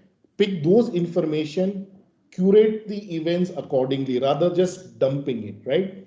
So when an incident occurs, you have a certain level of confidence that yes, this incident is a qualified incident, right? You don't need to go and analyze it, right? So one of the method is having a clear curated information, which is in the form of threat intel that feeds into the system. Second thing is what we've been adopting for our customers. Every customer has critical assets, right? In other terms, we call it the crown jewels. Okay. Behaviors on these crown jewels. Let's say, for example, we can take web application, which is one of the crown jewel hosted on a public cloud, right? And you're going to monitor the activities, actions on that application, right? Since we know that this application is a critical application and it can actually bring down the business, every aspect from a web application point of view, where we take the OAP's top 10, vulnerabilities, right, aligned to that particular application, you should have rules to detect each of it, right? At least all of those exploits. And since the priority of that asset is higher, right? Any action on that, let's say even if it's a brute force, you should action it and respond to it. You should have a rule immediately triggered on the control, which could be a firewall or a WAF, to ensure that that particular attack does not pass through, right? So asset modeling, network modeling, curation of your incident or a threat intel for that matter is very important to reduce the false positive. Still, there will be about, I would say, on an average, what we see is about 20-25% of false positive, which over a period of time reduces, right, as we progress. But in a cyber world, you always understand that there are at times certain surprises, right? And you may have to act on it individually. And that is where your threat hunters come into place. That is where your forensics team come into place. And they will help you build your rules, which will sort of improvise the target state and reduce your false positives. These are some mechanisms that we adopt. It's totally depends on your policies, how you are creating and managing your endpoints. Endpoints is also another source, right? So let's say, for example, endpoint is how would you detect an incident on endpoint? One is you may have a traditional AV engines, or let's say you've adopted the newer systems of EDR. So EDR also, you would see that it takes a lot of time. You actually need to spend time on an EDR to train your EDR to actually understand, okay, what could be malicious, what is safe for your organization. So you keep on improvising the rules, right? So it's a constant process. One way we achieve it is we have an engineering team that does this constantly, ensuring that the rules that is triggered or the events that gets triggered because of an incident is the right incident, and there is very minimal false positive, right? So this is a constant program which we do with our engineering team. Okay, Sandeep, thanks for. Thank you. If there are no more questions, Shinu, over to you. Yeah, thank you. Thank you so much, Sandeep. So this presentations and deck will be available in the LMS. So it's just a glimpse of what you have seen, the entire kill chain, how exactly it is done, how incident response, remediation, and orchestration happens. We would learn through tools very soon. Okay, but thank you so much, Sandeep. I think all of you know the big picture now, right? So now let us move on to the main training program. Dr. Ram, are you there? Yes, very much. Okay, great, great. So Dr. Ram will take you now through maybe a baby steps, right? What exactly is happening? Sandeep has given a big picture. Now Ram will take you through why cybersecurity is important, or what are the right frameworks and practices that you would want to know, right? So over to you, Ram. And this session, maybe today's session, we may extend about 15-20 minutes because Ram has certain things to cover today. So hope that is okay with everyone. Okay. Yeah. Thank you. Thank you. Thank you, Dr. Shino. So thank you. Happy to meet everyone to today's session. Today there are two topics. First one is this overview on foundations, and the second one is on the security risks and attack vectors. We'll try to complete as much as possible.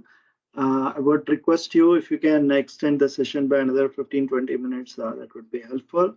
At the same time, I'm also mindful that I've been sitting from 2 p.m. You would want to have a break in between the sessions. You let me know. We will take a quick 5-minute break, right? And I'll be skipping some of the slides. Anyway, these slides are available. You want to take a deeper look, you're always, always have the choice to do the flow. So this is the agenda for today. We'll look at these two topics, and tomorrow's we will play a video-based interactive game. We'll take inputs from you just to mimic, it's a kind of a simulated game for security incident, decision making that will give you a real-world flavor. Anyway, I understand that many of you are from the IAM team. Some of you have already done certifications in security. So for everyone's sake, we'll play this so everyone is at par. Also, tomorrow we will do a practical workshop, right? So we'll have a prep work time for about an hour. We'll split all of you into different teams. I'll give a detailed briefing tomorrow. The idea is to give you a real world flavor on security incidents, right? And data breaches, and then you can come and present to us, right? So that's the whole idea. And today, end of session, we'll have a quick multiple choice questions to evaluate where you stand. Nothing to worry. I'll try to make it as simple as possible. Is because everyone comes from different levels of understanding cybersecurity. Some of you are pretty advanced, some of you are not so. So it's always good to have a proper pace so everyone, I can take everyone along.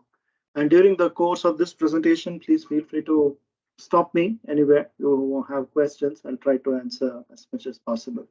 Clear?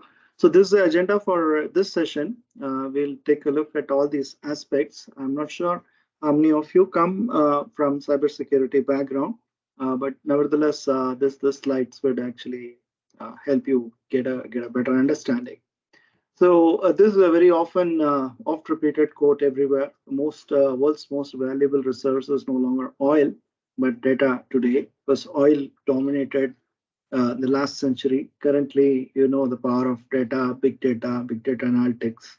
So data has to be protected. It's not just for compliance purpose alone, regulatory compliance, even for competitive advantage and survival and thriving of the business. Data is the life breath, as we all know, right? And how Industry 4.0, and we are in the cusp of Industry 5.0, how things have evolved. And now it is completely a knowledge-based industry, knowledge-based economy. So Industry 4.0, you have all these components playing a big role. But what is very important is the digital transformation brought about by different elements, especially the cloud computing, and more so in the last 2 years, right? So in this kind of scenario, when entire uh, economy shifts to a cloud-based business operations, it's all the more critical that security, takes precedence, right? And today, whatever be the latest emerging technology, be it blockchain or smart cities or connected cars or AI, everywhere you need cybersecurity, be it, irrespective of the technology.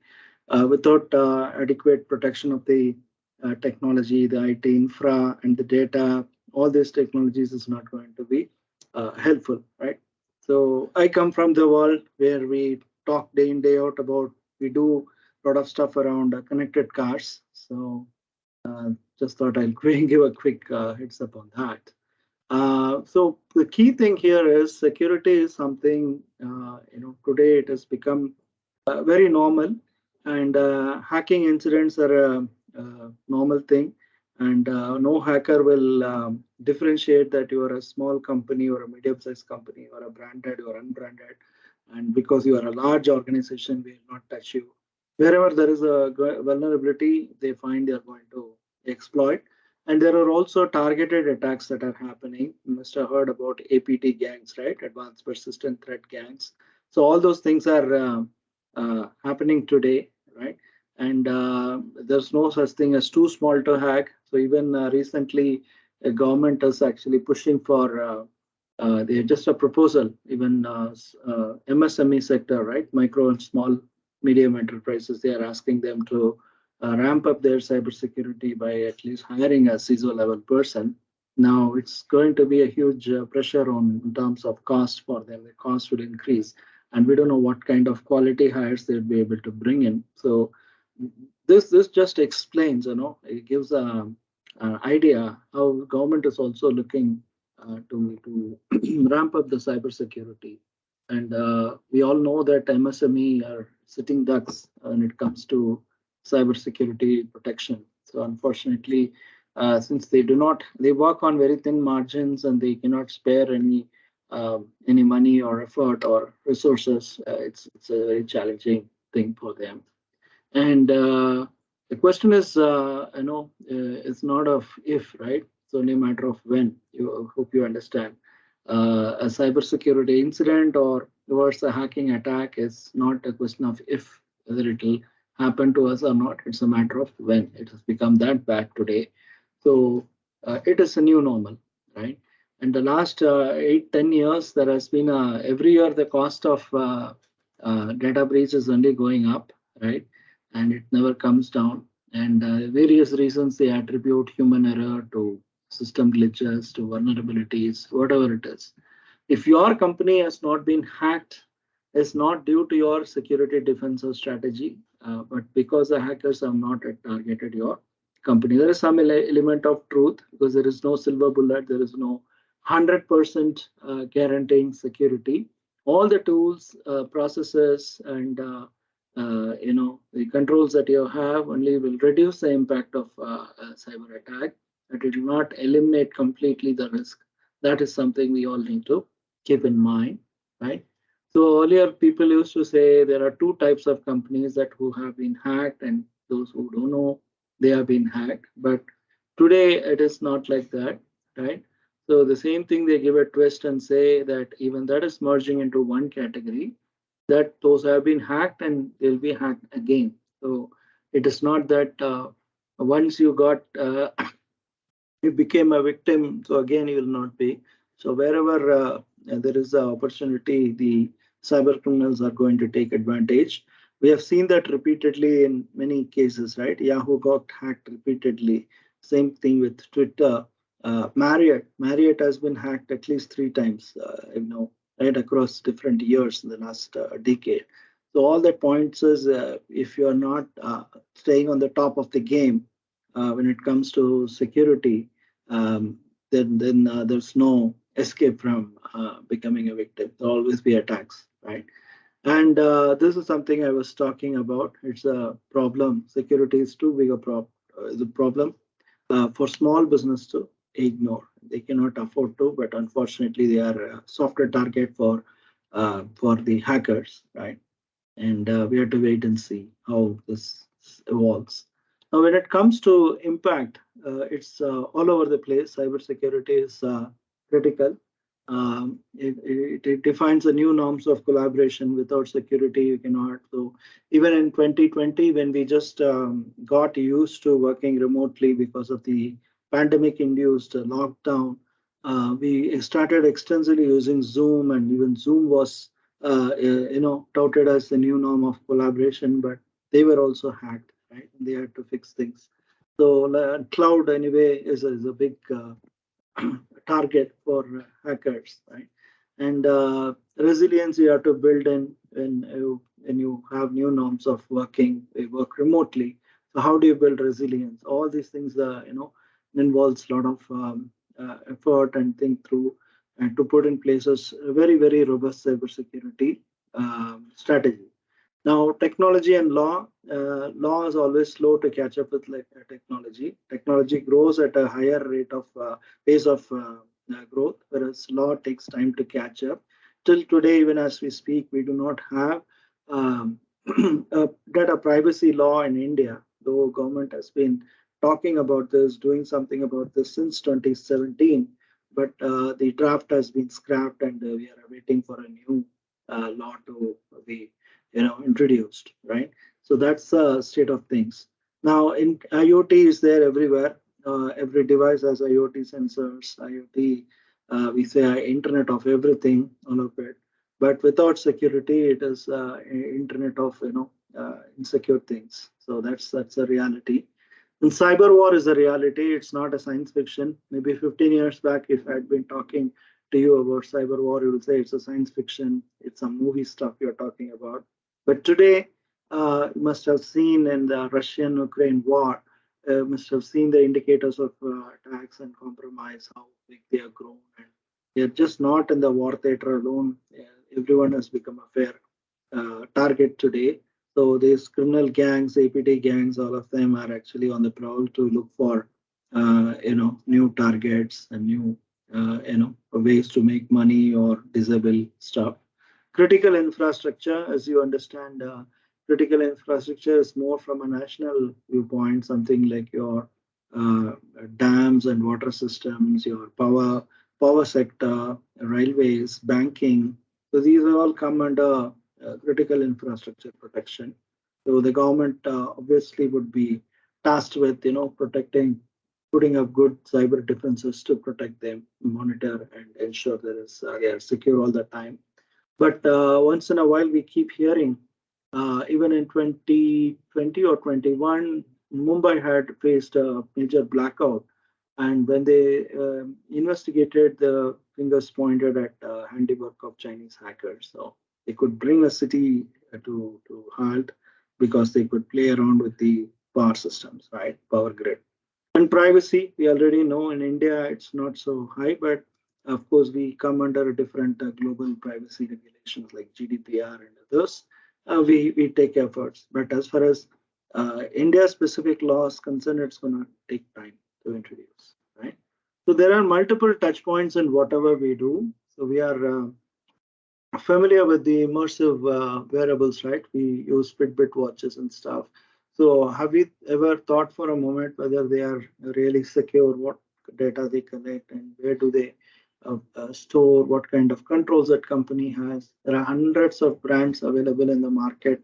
Many of them are Chinese brands, unknown companies, right? So I always suggest and recommend to go with big branded ones, and also as individual consumers, we can't do much about it, but at least go with the branded one. So in case some attack happens, at least it could be minimized, right? And never go for unknown apps. So people are very crazy about discounts. Some product is being given at a huge discount, like cosmetics. They go for unknown apps. Now, Problem with the apps is they monitor all our digital activities, and also they could be selling data or patterns, right? And also they collect, we store our CVV number and stuff in the for credit card, debit card details. So we are not sure how it will be. Always go with reputed retailers, right? Retailers. And here in all aspects, you have security, right? All these areas. So that's one thing. So this diagram talks about a holistic approach to manage cyber risks in an organization. At the core, you have the data, which you can classify accordingly and have it as your critical data, critical assets or crown jewels. Then they are protected by application, infrastructure, and people. Then on the assets ring, then the controls you need to put in place to protect your assets and data, then the processes that support your controls and how you organize, and finally governance, right?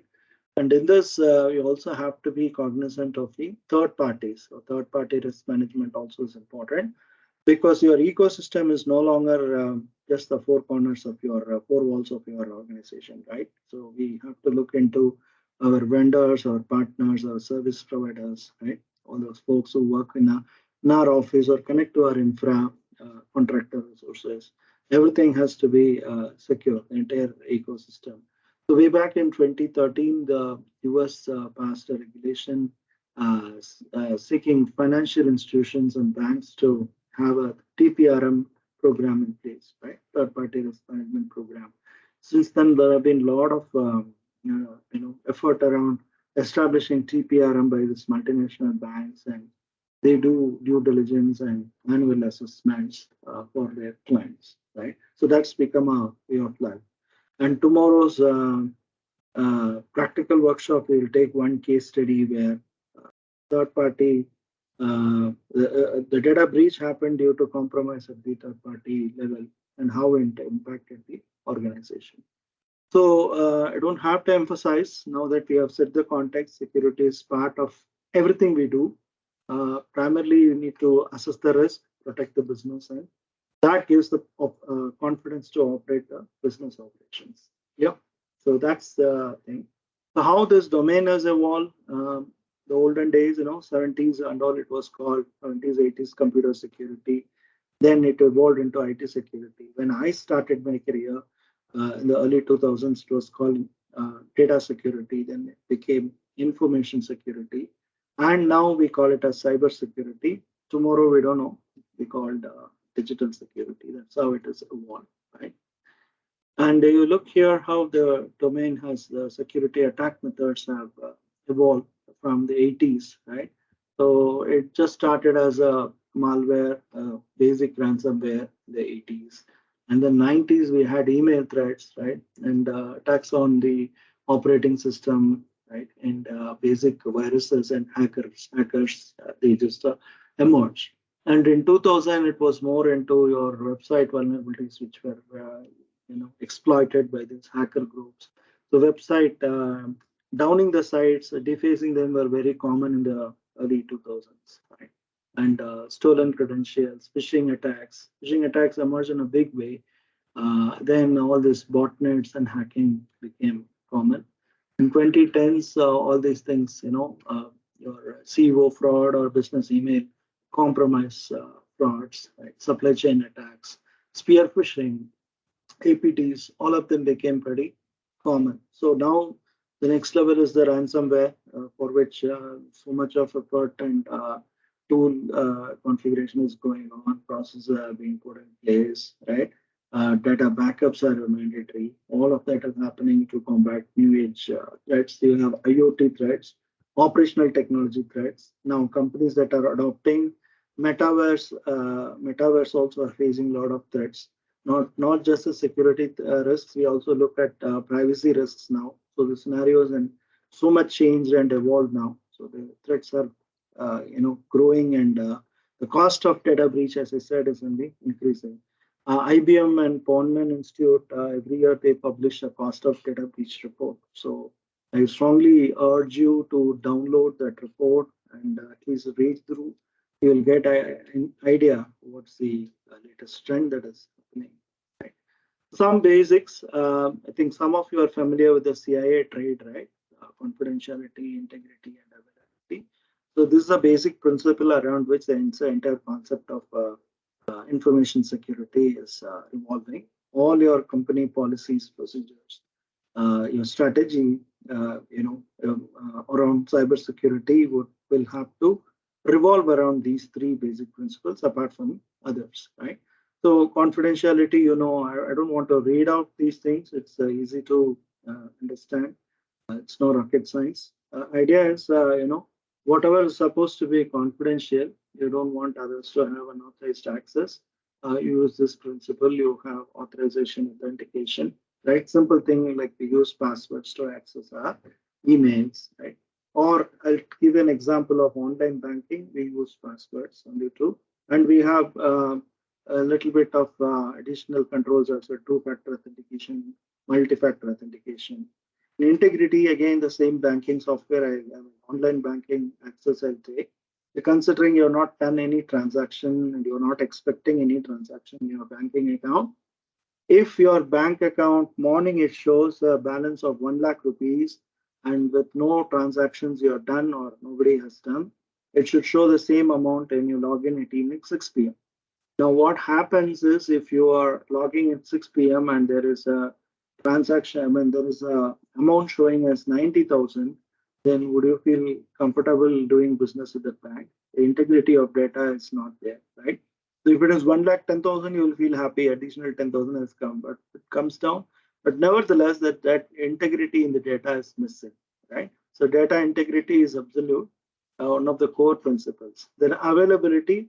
So whenever you want that service, online service to be available, you expect it, provided the bank has not given any advance notice of scheduled downtime. You access even at midnight, you should be able to access. If you are not able to access, it's a question of, the availability is in question, right? You're not able to avail the service, and today's customers are super smart and impatient in the era of social media. They talk, they spread the word that the bank is not reliable, the site is down, the app is down, right? Very recently, even HDFC had some strong strictures passed or directives passed by RBI. The HDFC had a lot of issues, and RBI stepped in and said, fix all the issues. And then meanwhile, they asked the bank not to onboard any new customers for their credit card service line. So they had to face a lot of reputation issues and of course loss of revenue because they were not allowed to onboard customers, new customers. All those things are happening, right? So that's how critical all these three principles are, right? And this is a old, for CIA tried, the opposite or antithesis is the fear, uncertainty, and doubt. It's a very old technique, which in the olden days, in the 90s, many sales guys used to use this technique to spook the CEOs and get orders. If you don't put the software in place, if you don't deploy this application, your systems are vulnerable. This is a principle they used: fear, uncertainty, and doubt. Yeah. Any questions so far? So again, risks and controls. Here are some examples to show, give more detailed inputs on risks and the controls you need to have. Very easy to figure out. And this was a survey done in 2021, how things changed in a matter of few months, right? So during the peak of COVID, cybersecurity risk initially was not looked at seriously, but later it emerged as a major concern when the survey was done. So here is a very basic difference. What's the difference between InfoSec and CyberSec? We use the term very interchangeably in day-to-day life. So anything revolving around security of information or information systems, regardless of a REIM, is called information security. So anything security related in the cyber realm, it is called cyber security. So even today, we consider cybersecurity as a subset of information security. But of course, cybersecurity as a domain, as its own fan base who say that cybersecurity is a superset under which information security reports into. It's just another domain which is part of cybersecurity. But nevertheless, if you look at the titles of the C-level exec who runs security, it is always called Chief Information Security Officer, CISO, right? So that's how the domain is. And so there are some main differences between, very colloquially, people use these terms IT security, information security interchangeably. It is wrong. InfoSec has got more to do with strategic areas, all the strategic areas, whereas IT security got to do with the technical areas. And many companies by design, they do it, they hire people, they want somebody with managerial skills and all these skills, but once they are onboarded, they will be asked to work at engineer level. That's a very wrong thing. I don't know whether they do it out of ignorance or wantonly to save costs, I'm not sure. But if you're looking for both those skill sets, it's going to be very tough. You know pretty well how today's job market is, right? So people are segmented themselves. You not get easily skills. All the skills available in one person is going to be very, very tough, right? And there are some common myths. I'm not getting into everything. Idea is to say how people still perceive cybersecurity in a very different, often wrong way, right? They say I have strong password, that is enough, without knowing that you need to have additional controls like two-factor or beta multi-factor authentication. Today we are talking about passwordless access, all of that, right? And like that, we have many security myths. I would urge you to take a look at this as well. And security, again, this slide I love. It's like the brakes on your car, right? Their function is to slow you down, but their purpose is to allow you go fast. So when they say, there is a saying, right? Fast cars have good brakes. The reason is when you drive a very sports car, something like a Ferrari or a Lamborghini, you know pretty well that the car can go pretty fast, and you are relying on the brakes so that you are safe, right? So many people have a perception that if you add security controls or processes, it's going to slow down. Of course, security is not easy. It has its own effort and time, but the value add is high, right? And it gives you more confidence when you go to the market with your application or with your service, right? And security is definitely a business enabler. Breaks inspire confidence for speeding, because at the back of your mind, you know you are secure, right? So if you don't have security, it's like driving a car without brakes. That's all the more risky. So this slide, again, I'm not getting into the details. It's come from DSCI. How things have changed in the age of digitization. Let's say digitization. That's what it shows, right? And what are the consequences of a security incident? Normally, we only talk about the above the surface stuff, right? So we need to spend money, time, effort on technical forensics, right? And customer breach notification, and post breach customer protection. You have to enhance the systems, right? And regulatory compliance, public relations, all of this we know pretty well. But below the surface, what is hidden, we are not very sure, right? So insurance premium, if I have the concept of cyber insurance, or insurance premium will go up if you are a victim of cyber incidents, right? And increase cost to raise debt because you are already a victim and you lost a lot of reputation and money. Banks and financial institutions will, when they do the due diligence, they look at it, company in a different way, right? Impact of operational disruption or destruction that also have to be factored in. Loss of customer, lost value of customer relationships. Many customers will end the contract and take their business elsewhere. In fact, I don't want to mention the company name. It's not appropriate without mentioning. Way back in 2020, this is a large IT service company headquartered in the US, but primarily it's Indian company. They were a victim of ransomware, and that ransomware impact was around $550 million, right?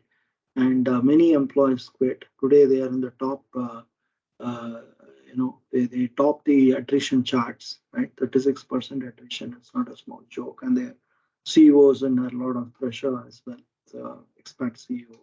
The point is, because of that ransomware attack, I had friends who were saying for almost 4 months they couldn't access the system. And to very gradually only things became normal. And during that 4 months, they lost a lot of clients, and people, the loss of potential revenue, right? It impacted their profitability because of ransomware incidents, right? And loss of IP, that is again a big thing. There are companies who fold up because they lost their source code and stuff like that. So these are all happening today, right? And what are the three pillars of cybersecurity? One is people, the other is process and technology. Many companies, mostly they ignore the people aspect. They focus on technology, they focus on process, but people aspect is also important. So at the end of the day, it is humans, right? People who handle security systems, security processes. So that way, and also you need to have a very, you have to address the human factor in the security paradigm. Yeah. Now, COVID has brought in new challenges, right? So, new strategies and solutions you'll have to work out. Now, this is a very common meme that was going around. So, what led the digital transformation of your company? Everyone, even option CEO, CTO, it was actually COVID actually was the trigger, right? It was a big, massive shift. We never thought, imagine that one day we all have to work remotely. We cannot step out of office, and trust factor increased suddenly. All this while companies were not comfortable allowing employees work from home on an extended period, and the digital transformation truly happened, right? And cloud professional services and hosted cloud markets are growing, right? That's the trend today. Cloud is the future, right? And the WFH era brought its own set of challenges, security challenges and resiliency issues. So we work remotely. What kind of security controls we have to have? What kind of support we get? What kind of monitoring the company does? Right. So top risky application exposures when you work remotely is a file sharing, web applications, and video conferencing stuff. And there are attack vectors of also, different threats you see here, right? Phishing, malware, all gone up, and compliance risks are there. And what is a new normal has become a magnet for attracting different types of threats, right? So the employee working from home, sometimes they connect personal devices. I don't think today's era, any company gives mobile phone instruments, right? Everyone says you use your personal device and you can connect. I don't know what kind of, do they have MDM control in place, MDM software in place to protect organization data, all that things, remote wiping capability, right? And home internet connection, whether the home Wi-Fi is secure, controls, many controls may not be there, right? And people also the reduced technology service levels. So entire thing makes it very dicey, and companies are insisting employees to come back to office as the COVID situation is eased out. And family members, people also you share the device, and that's again a problem, right? And in general, the human factor is always considered the weakest link in the data protection, right? There are some statistics here. So some terms we have to remember very often. We'll be using this throughout this program. Threat, vulnerability, and risk, right? Three of these terms. So what is a threat? It's an action, potential action or inaction likely to cause damage, harm, or loss, right? And what is a vulnerability? So weakness or gaps in the protection of assets that can be exploited by threat in order to compromise the asset. Okay, the key thing is it can be exploited by threats. What is a risk? The potential or possibility of compromise, loss, injury, or other adverse consequence. Actually, strictly speaking, risk can also be positive, but mostly we associate with a negative connotation, right? So in simple terms, what is a risk? How does a risk happen? Risk result. It is when a vulnerability is exploited by a threat, it results in risk, right? So here are some examples. A threat could be an intruder. The intruder is there, the vulnerability is there is no guard to man the entrance, right, the facility, or uncontrolled entry to lead to theft. And here is a threat as an employee. How can employee be a threat? It's an insider threat, right? Classic case of insider threat. Poor performance could have made that employee, angry against the company, very forlorn, and no user access control. Access control is not good, so that could involve, data modification and other malicious actions. Now, flood is actually a physical security threat, environment threat. So, inadequate preparation. We've seen how companies went under the Chennai floods, right? Chennai 2015 floods and 2018 floods, and property damage loss could be the risk. Viruses, if you don't have up-to-date viruses, then it could lead to network outage and loss of data possible. Yeah. So we are all familiar with the 9/11 attacks. So why we are talking about this is without a proper cyber resilience, right? Earlier, cyber resilience is how do you build it? Through a proper business continuity plan and a disaster recovery plan, right? So without a cyber resilience strategy, nearly 18,000 businesses were dislocated, disrupted, or destroyed by 9/11. Most were in and around the WTC complex. So what one of the most hallowed stories people used to say, uh, when that time business continuity was very nascent. Not all companies really understood the importance and criticality of a BCP program. So they used to say there were 900 companies operating in the Twin Towers, and of that 900, very few survived. Of course, the physical destruction was total, but most of the companies were wiped out. They could never recover. Maybe uh, companies like one-man show, like professional services like auditors and attorneys, they were all wiped out.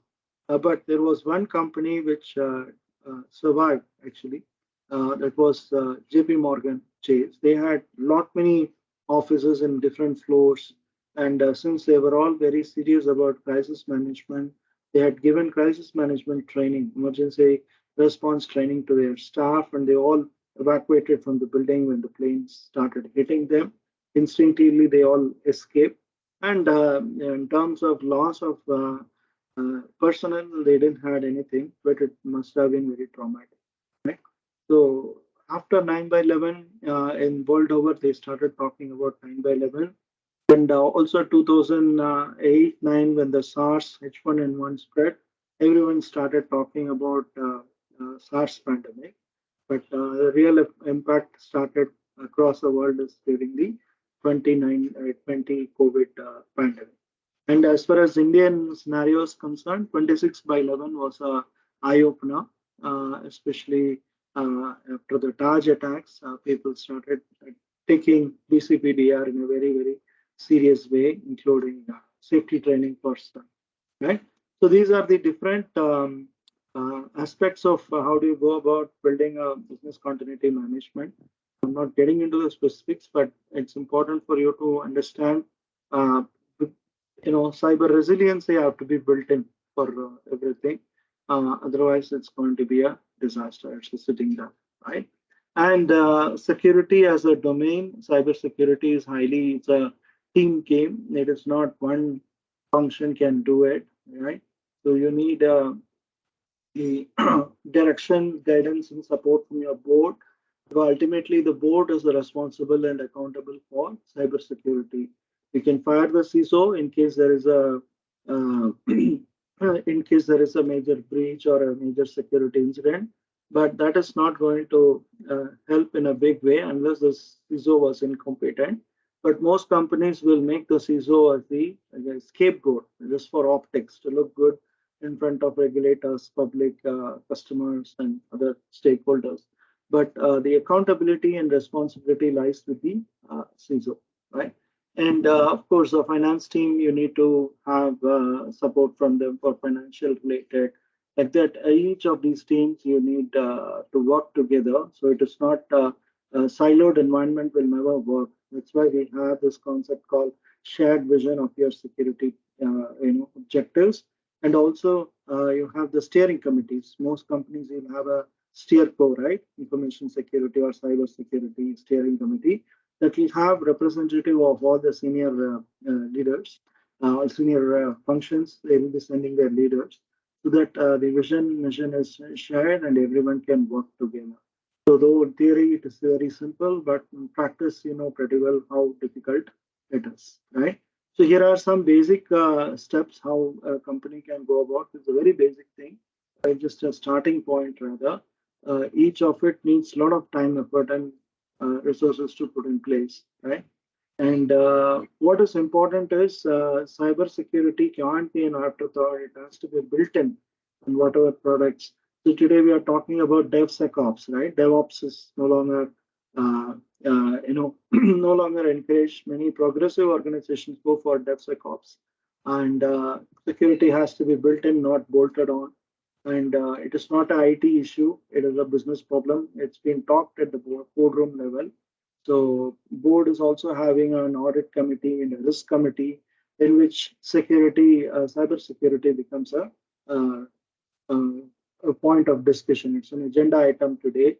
In very progressive companies, the CISO will be made to report some dotted line report to the board. They go to the board every quarter and present the cybersecurity posture of the organization. So it has become that critical, and it is no longer a necessary evil, right? Security is definitely a business enabler. Today, it's a business imperative in a strategic perspective, and it's not optional anymore. And today's changing threatscape, it requires a new approach. You cannot use old concepts and old tools at all. So you have to stay ahead of the curve. So you have to use the latest technologies and tools and see how you can leverage them, right?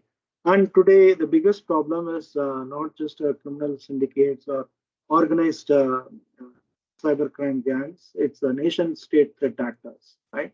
So nation state threat actors have huge resources to bank upon. And they're funded by countries, right? From the Western world point of view, these four countries are called the evil axis, like China, North Korea, Russia, and Iran.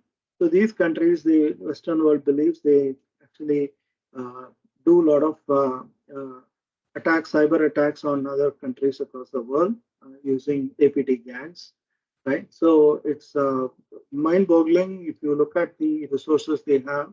There's a bottomless pit, it almost like a blank check. These countries support them, and countries like North Korea literally survive on cyber crimes, right? So they get a lot of illegal money from that, which they use to survive. So what are the top challenges? Okay, evolving challenges is today's scenario, increased security expectations. Everyone wants their organization to be secure. They want to look good. They want to thrive well in a very threatened environment. And nation-state cyber attacks are reality today. It affects everyone. And life safety and cyber security intersect in IoT products, right?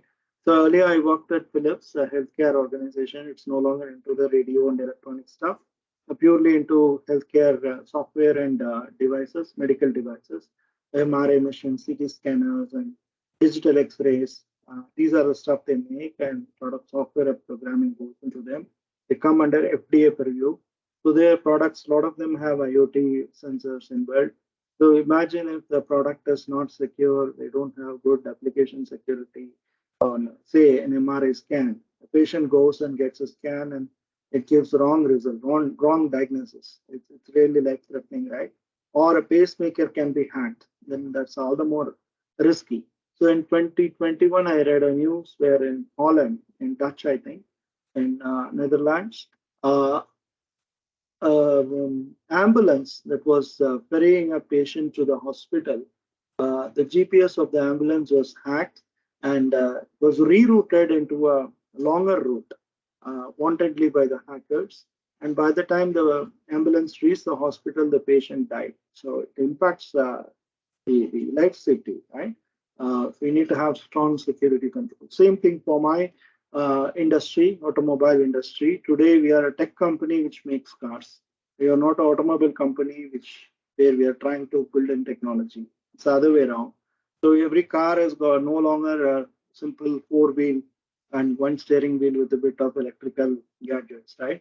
Electrical wiring and stuff. Today, amount of connected car technology that goes into it makes it literally a data center on wheels. Amount of software controlled, you know, mechanisms that we have in the cars and other vehicles is mind-boggling.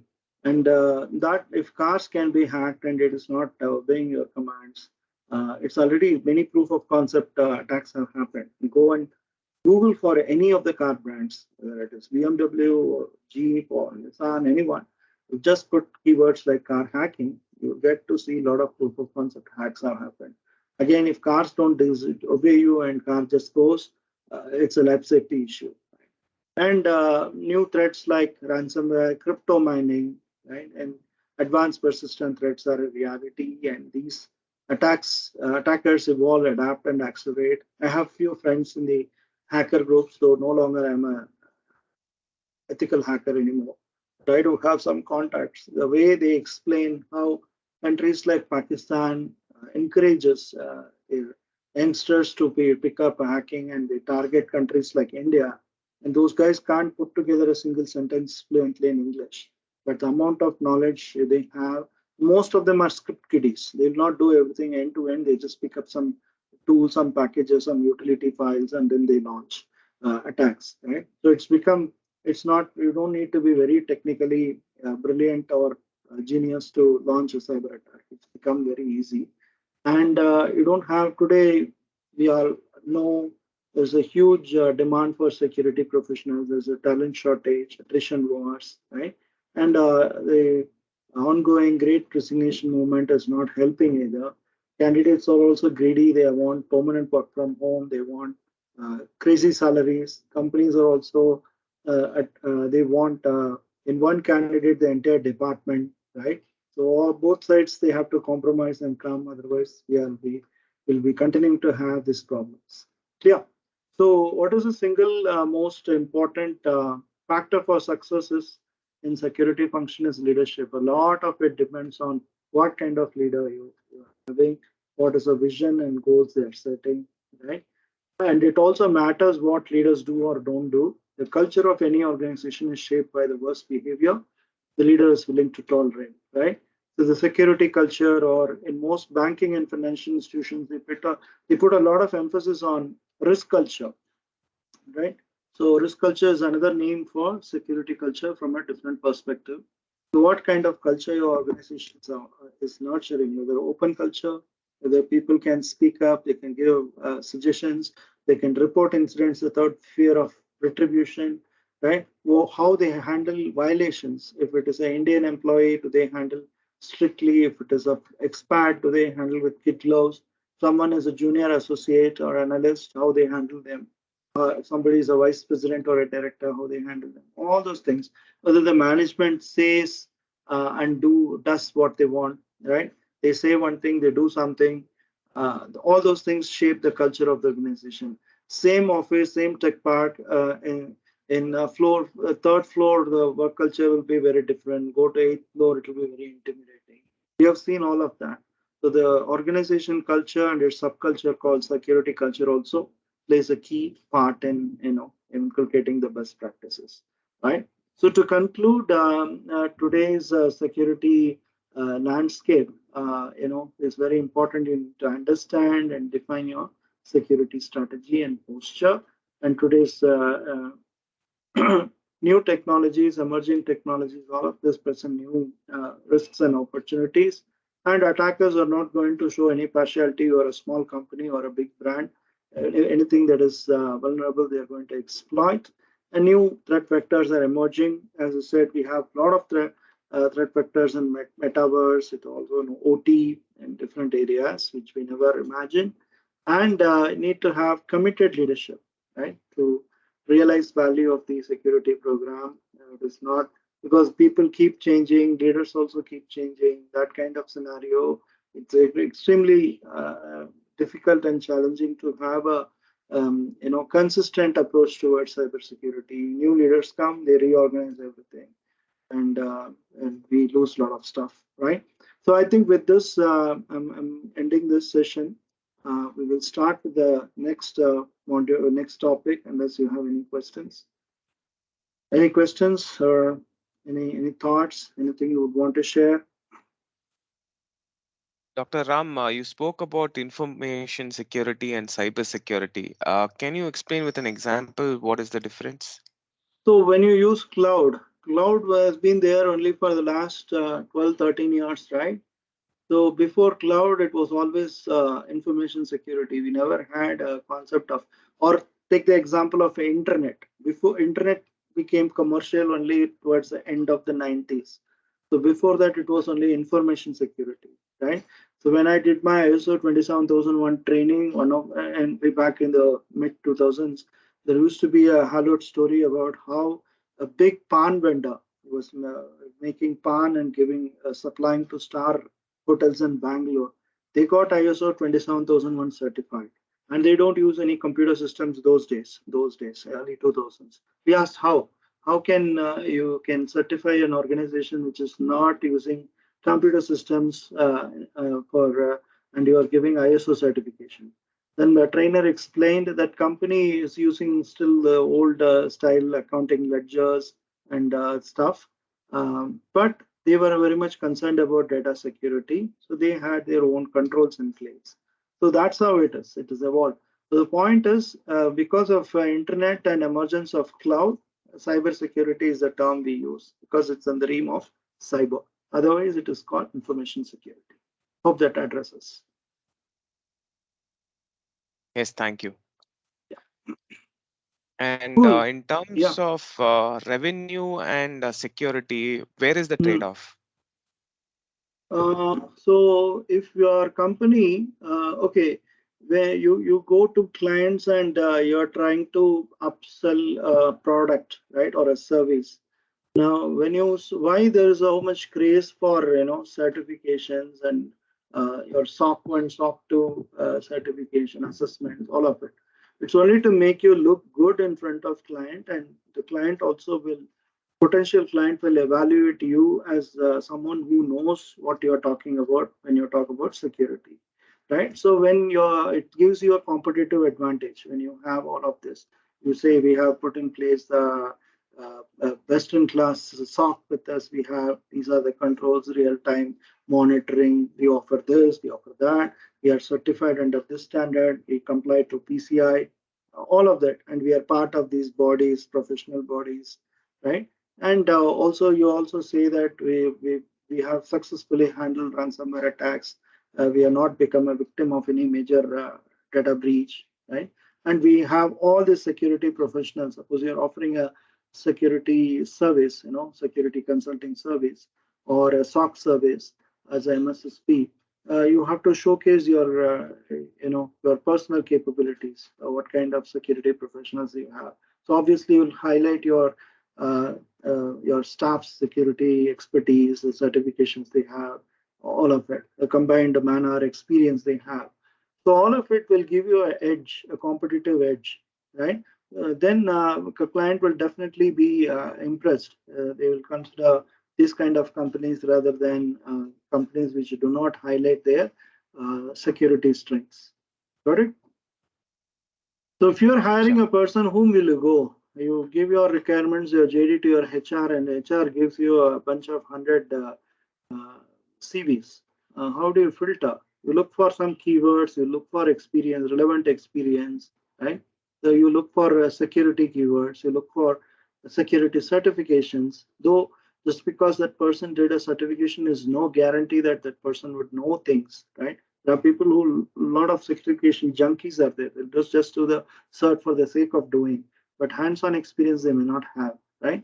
So that moment they say I've done my CISSP or CISM or any of the certs, you will not ask basic questions, right? That way it differentiates, right? The same thing you apply in a corporate level. Right?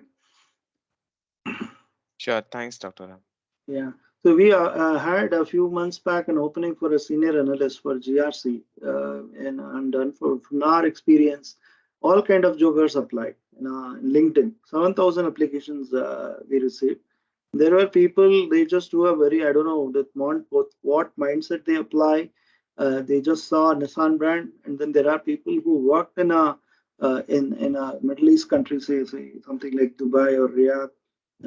They worked in the shop floor of a service center or the sales showroom in Honda or Hyundai. They also applied for senior analyst position in GRC.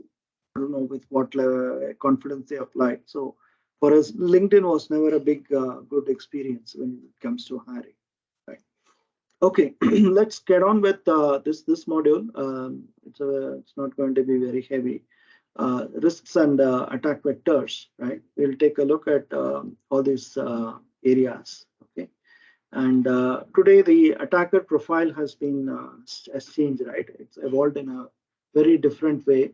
Earlier, just for fun, people are doing, mostly the college kids in the 80s. They wanted to show off their technical prowess, right? And they were using known exploits. Then came the criminal intent. People with criminal intent, they started doing vandalism, right? And limited technical capabilities. They wanted down a server or something, or down a website. Then came the hacktivists. So hacktivist is a combination of two terms, hacking and activism. So the cause is noble, okay, noble cause, something like they wanted to make a statement. They are very relentless. They are very emotionally committed. They have huge network of committed supporters across the world, and they can very well coordinate targeted attacks like DDoS attacks, right? So company, there are organized NGOs, like Greenpeace or Amnesty International. They could go against a particular company for alleged environmentally damaging activities. They could go against, say, Greenpeace did a campaign against British Petroleum. He said BP is actually drilling oil from the seabed, and that area, fishes were dying and all those things, and they did a hacking attempt. So whatever it is, whether the goal is to create awareness and your intent may be noble, like you want to protect environment, hacking in any form is illegal in any country, okay, except for the state sponsored hacking attacks. Others are illegal, right? And organized crimes, it became organized criminal in syndicates. They also have a hierarchy like what we have in our corporate environment. So they do it mainly for financial gain, and they have good technical resources and capabilities. They have established syndicates, and they do a lot of research before they target, right? And the state sponsored is what they have at military grade, industrial scale.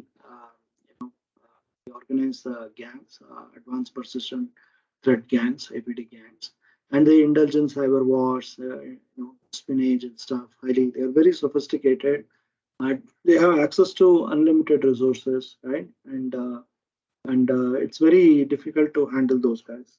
Even India has, but government will never admit it. So whenever there is an attack from any flashpoint like Pakistan or anything inimical to our interests, India also will unleash. Right? You see, Pakistan sites have been down, government network was down, all handiwork of these gangs. Right? So today, the motivation is for nation states geopolitical risk. So the war happens not just at the physical level, at a diplomatic level, at a cyber level as well, right? And cyber criminals, the motive is profit. Hacktivists, it's more of ideological. Terror group is ideological violence. Thrill seekers is some satisfaction. And insider threats is discontent, right? So insider threat, not everyone, it's one of the most underreported or ignored area, but that is changing of late. People recognize that, right? So this is one slide you'll have to take a deeper look, not right now, interest of time, I'm skipping. This is from an analyst firm called Frost and Sullivan that talks about how in a manufacturing value chain, the vulnerable attack points are, okay? It's more to do with ICS. So there are different ways to classify risks and threats in information security. So this is one very simple way to classify human factors when people violate security policies, right, or rules, and technology factors comprising your security devices and the controls. Environmental factors could be your compliance and legal issues when you violate them or not in compliance with them. And last thing is the business process factors, which involve reputation, employee competencies, prevailing culture, and extent of the security alignment. Clear? So here the attack surface has increased today, right? It's, as I said in the earlier session, it's not just the four corners of the organization. Today, we have grown much bigger because there are many people, many things have changed. You have huge number of users. People are connecting their personal smartphones to access company online resources like your Outlook, right? O365 is common everywhere. More IP connected devices today, more network traffic and more data. And how things have changed in the last few years, right? So you have new device types that have come in a big way. Wearables have come today. So all these things is a very potential cybercrime magnet, right? A lot of attacks can happen. The attack surface expansion is fueled by cloud, your mobile devices, IoT, and stuff. And your threat actors are also actors are very much well funded and motivated. So we have seen all these types, right? And creative and sophisticated attacks are happening today from simple things like phishing, spear phishing. Spear phishing is nothing but it's a targeted phishing. Target a particular person instead of mailing everyone, you know, who's the CFO, who's the COO, right? Or who will have access to a lot of data, right? So here is a cybercrime economy. Just like you have a rate chart, a menu chart for different types of food in a restaurant. Here also you have these numbers are just symbolic. It keeps changing depending on the demand and supply and the type of data, right? So you can actually use just like you hire a hitman, right, in real world to do some hit job. You can also hire hackers. Hackers are on hire. It's called crime as a service, the dark web economy. You have all kind of players, and they will do the job for you, all for a price. This is the price for that. Okay. And risk landscape is again across all these areas: data, application, physical environment, change management, third party. We already spoke about it. Insiders, right? Internal employees, then infrastructure, legal and regulatory. Yeah. And data leakage vectors. I'm just taking a very simple example in this diagram. Let's start with email as a vector. So we do have DLP tool for that. Internet, file sharing websites, cloud is a big problem today. What is the control you have from to protect data, sensitive data? Employees can just upload it in Google Drive. Are you blocking such sites, Dropbox, anything, right? OneDrive. Mobile devices are a threat, right? And poor access controls, remote users, they are a threat. Third-party vendors, ineffective controls are there, and hard copy documents. That's again a very old threat, like dumpster diving and all used to happen in the 80s, 90s, and today all companies have incorporated cross-cut paper shredders. But despite all these controls, people still, people being people, they don't follow rules at times, and it could lead to issues, right? And out of use sensitive data, how many of us have visibility to all the data, especially legacy companies, right? Companies which are more than 20, 30 years old. We don't even know where what data lies and how these data being monitored, or what kind of controls they have. Have they been at least classified? Nobody knows, right? So you have data loss risks, how in today's business environment, you have different types of data, right? And what are the causes for these thefts, and what is the effect of today? If we keep insisting, if employees lose company provided laptops or devices, we ask them to quickly report. The reason is, in case they quickly report, at least the damage can be contained to a large extent. We can disable access, we can do a remote wipe, all of that, right? We have tools for that. But if people don't report, then the question is not about the cost of the hardware. Might cost some 50, 60, 70 grand laptop. But what is more important for us as security professionals is the data, the value of data, right? So we already seen all of this, right, the effects. And common cyber attacks are across, many area. So all these stages, they survey. You must have seen the cyber kill chain, right? Or Maitri attack. All of that points to the same. So you have all these controls needs to be put in place. It's from CERT UK. And here, what are the sources of threats? We already seen all these things, right? Just to reinforce. What are the categories of threats? These are the categories, right? They are familiar with all of this. And you have the objectives here, right? It's mapped to each of the criminal source. And then you have examples, right? Phishing, destruction of and theft of data, DDoS attacks. Then you have terror attacks, right? All of those. And skill level could be whatever skill level, low to medium to high. So in a state sponsored, the skill level is pretty high. And finally, the targets. Who are the targets? Targets will be different for different category of folks, right? And again, the key threats here, simple things like social networking. Do we tell employees not to, every company will have a social media policy which advises employees to not post things related to company, insider information and stuff. But when you work for a client and the client is demanding or putting it in their contract not to disclose that you are working for us, some confidentiality is there. But has the same been passed on and percolated at the staff who are working on the project? That's a big question. So a client like Lockheed Martin might say, because it's a sensitive defense organization, they develop aircrafts, they manufacture aircrafts. They may say, do not disclose that you're working for us.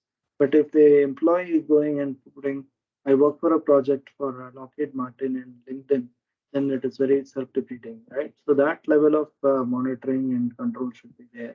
Insider threat, botnets are a big problem today. Then talent shortage, network applications, your security policies are not being updated, your mobile device, right? And compliance to government laws and regulations, right? And complexity of the infrastructure. It's no silver bullet today available. We are somehow managing with the old systems and bringing in new systems and making it work, right? So all of these are a big problem in today's scenario. And this slide is a very detailed but very easy if you look at it in a structured way. So the way they do the threat profiling. So here you have the tiers, different tiers of attackers, right? So it starts with the script kiddies. These are folks who don't have too much expertise, but they know how to use some tools, right? So for each of these tiers, they have listed out the who are the actors, who are the what is the target, what is the goal, and what is the impact. And also here it talks about the significance level. It starts from nuisance to significant. So take a deeper look later. You will be able to figure out all of this easier, right? And today's emerging threats, you do have ransomware. There is a big problem. Zero-day attacks and APT attacks, DDoS. Others we already have familiarity and solutions are available, but a bigger problem is the zero-day attacks and ransomware, for which easy solution, right? So you must have heard of the left-off hack services, right? Right-off hack services. So it's got to do with how you bolster your security defenses. Do you have a threat monitoring, threat intel team, right? What kind of inputs you get? What are the insights you get from indicators of compromise? All of that, right? And this is one uh, process flow, how it talks about the attack scenarios. If your computer is infected with malware, right? Malware is a short form of malicious software. It could be ransomware as well. The payload came via a social engineering attempt like a phishing email, right? An employee opened it, and that could actually propagate the malware. Then you have you're accessing a website and a MITM attack may happen. A hacker can insert themselves between your system and the web server. Then do we have capability to handle DDoS attacks, right? Distributed denial of service, and cross-site scripting can happen when your website has vulnerabilities. It's not having the the controls to put it against the OS top 10 controls, right? And a SQL injection attack also can happen if the system is not properly configured. So heard of this term shadow IT? Anyone? What is shadow IT? So we all know this phenomenon. Maybe we didn't know the technical term.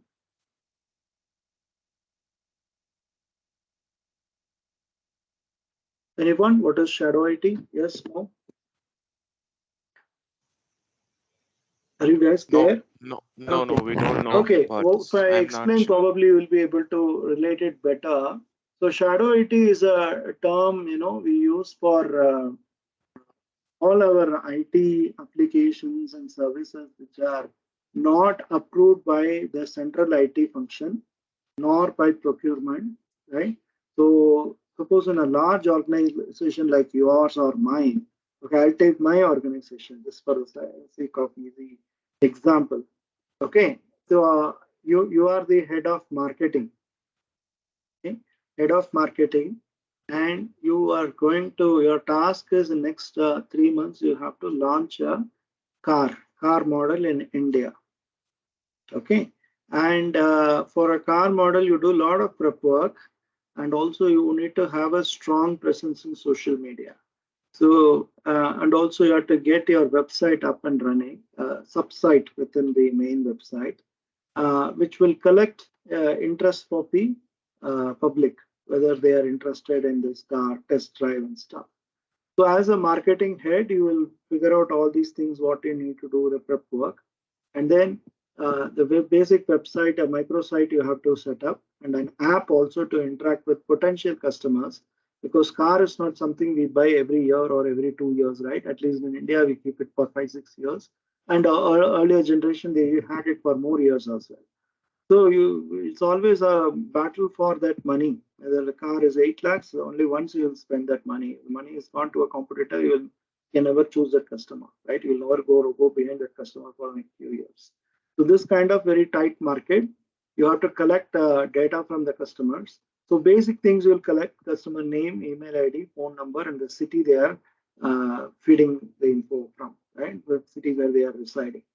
And then in a large organization like mine, you try to go and get an approval from the central procurement team that we need to create a website. I want vendors. They'll tell all rules. You have to get 3 quotations.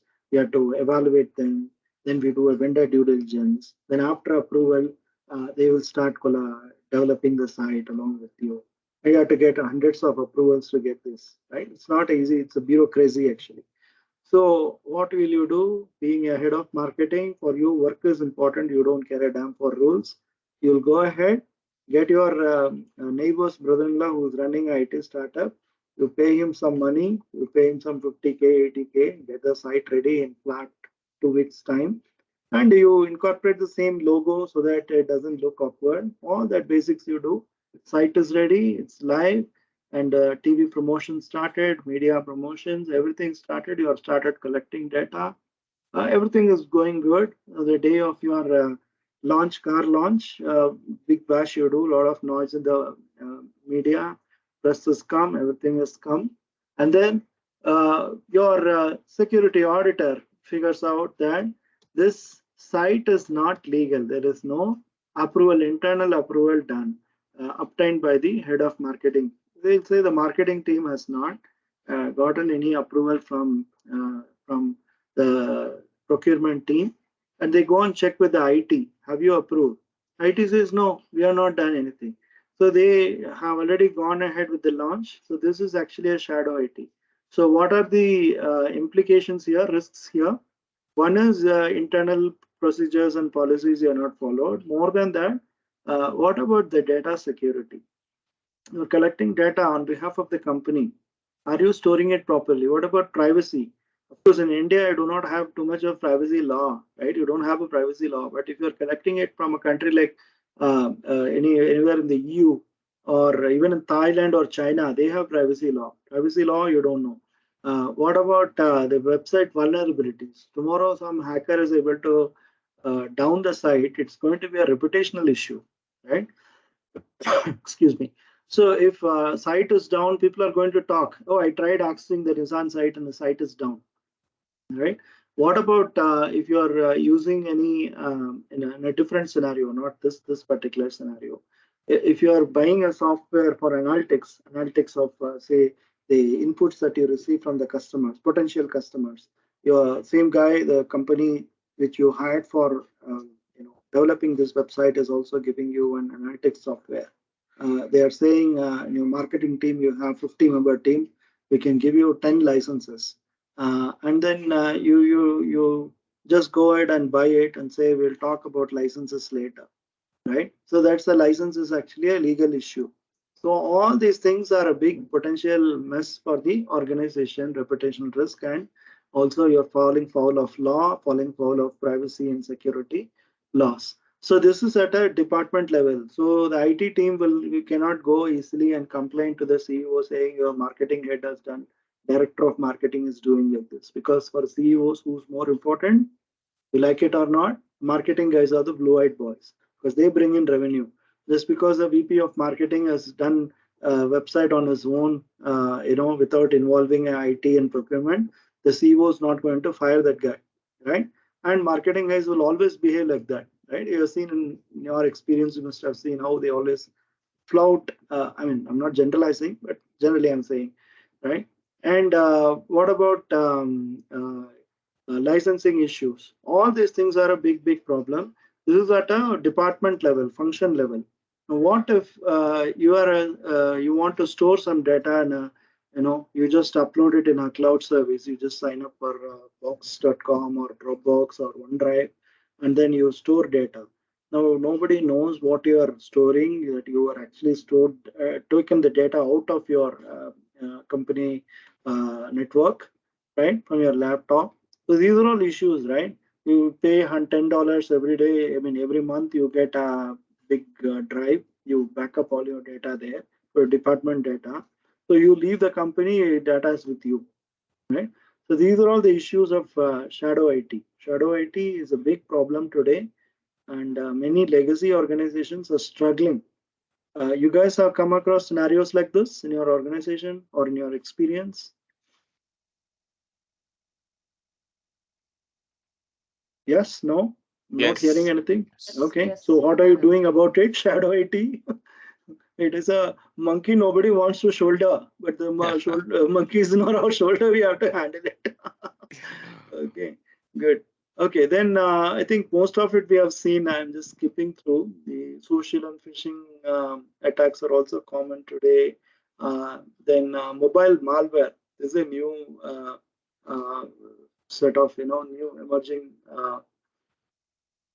threat today. Rise of bots. Bots are also cloud data is actually targeted in a big way. Routinely, we keep seeing S3 bucket misconfiguration led to loss of data, exposure, all of that, right? So you have IoT threats, and then the shadow broker, then the GDPR blackmail attacks, different ways, carding sites, all of that are happening.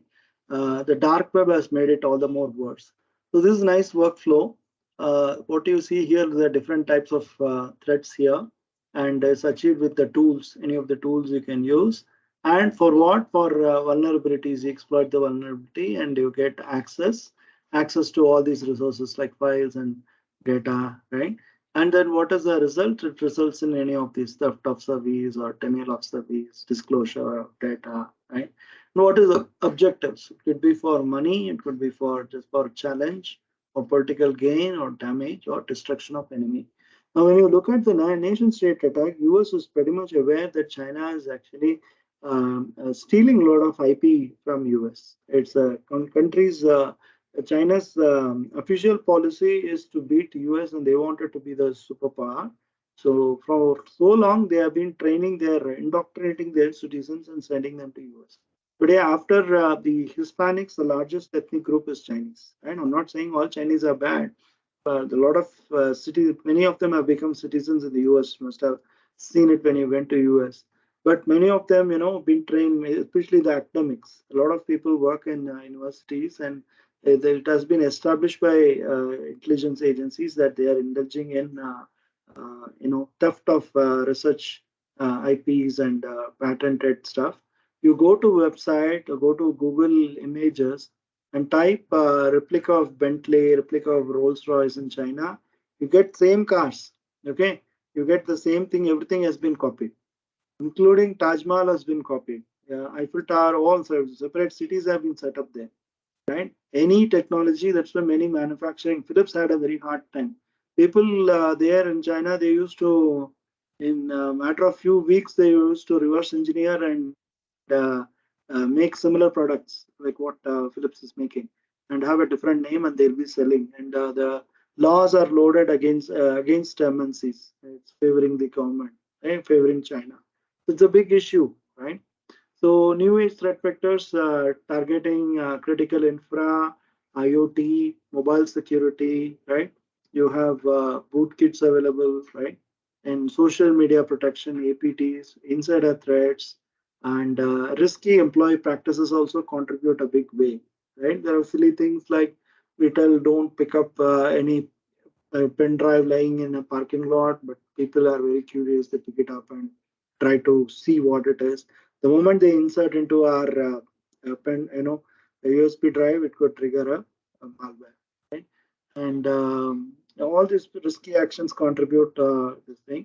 Insider threats, we already spoke. Here are some stats, but what is important to see here is these are all the things that can happen due to insider threats, right? So these are all indicators that insider threat is actually happening. So people could be doing a lot of unusual network activity, okay, data exfiltration, sudden spike in email containing heavy files, or they could be uploading attachments, all of that. So they could be violations on time entry, off business hours. They don't have any reason to be in the office, but they'll be working on a holiday, on a weekend. So all these are all the different causes where insider can pose a threat. There are different reasons why they are become like that. That's a different story. So insider threat, they could be targeting any of this class of data, and they can be leaking, and could be to an outsider like a competitor or a regulator, or even press or media, and it causes a huge impact on the organization, right? It could be leading to reputational damage, legal issues, loss of assets, loss of customer trust, right? And close of business as well. Right? There have been cases where small startups fold up because one employee just took away the IP, right? They just stole the source code and went to a competitor. All those stories we keep hearing. Now, cloud is again a major area where crimes happen. So today, cloud security is compromised by these dark web players, right? They can sell these kits for a price, and people can mount an attack. Now, cloud risks are manifold, from access to data breach, data loss, DOS attacks, all of this. So that's why there is a framework that has been put in place. All the access policies, including MFA, and tightening your access control, having a governance strategy, right? Having threat management, threat intelligence, and how you manage the assets. Then your encryption, what kind of encryption you have for your assets in the cloud, and what about threat prevention, OS hardening, all of this. Need to have a very cohesive strategy to manage cloud assets. And Cloud Security Alliance, I'm sure you must have heard of them. they also have come up with a bunch of attacks that today APIs are insecure, right? Or API controls have to be really strong. I don't know whether all companies have that bandwidth to look into all these areas, right? It's not an easy thing. And what about firmware? Firmware attacks are also very common today. Firmware security is actually one of the most ignored one, overlooked threat, right? And here is a sample of different nation state actors, what each of them do, just like chemistry valency table they have given, right? And what are the different attacks that have been, there's a report from PwC, the Threat Outlook report. Here it talks about reportable incidents across these areas, right? And what are the threat vectors and threat via who are the actors here? It gives you enough insights to what's happening today. And I'm skipping this. So you have multiple levels of security. You call it as defense in depth, right? You have your core assets here, critical assets. So supported by prevention and monitoring response. You have policy management and your operations. Then you have all these tools that are available to protect data, tools for application security, endpoint security, network security, and perimeter security. Depending on your security vision and what you're trying to protect, your compliance environment, and also the budget you have, most companies will go for a structured security program where it's optimized, right? At least you should know where you stand, what is possible given your scarce resources. No CISO gets a blank check from the CEO saying go and buy everything you want and ensure we are secure. So you have to make do with less.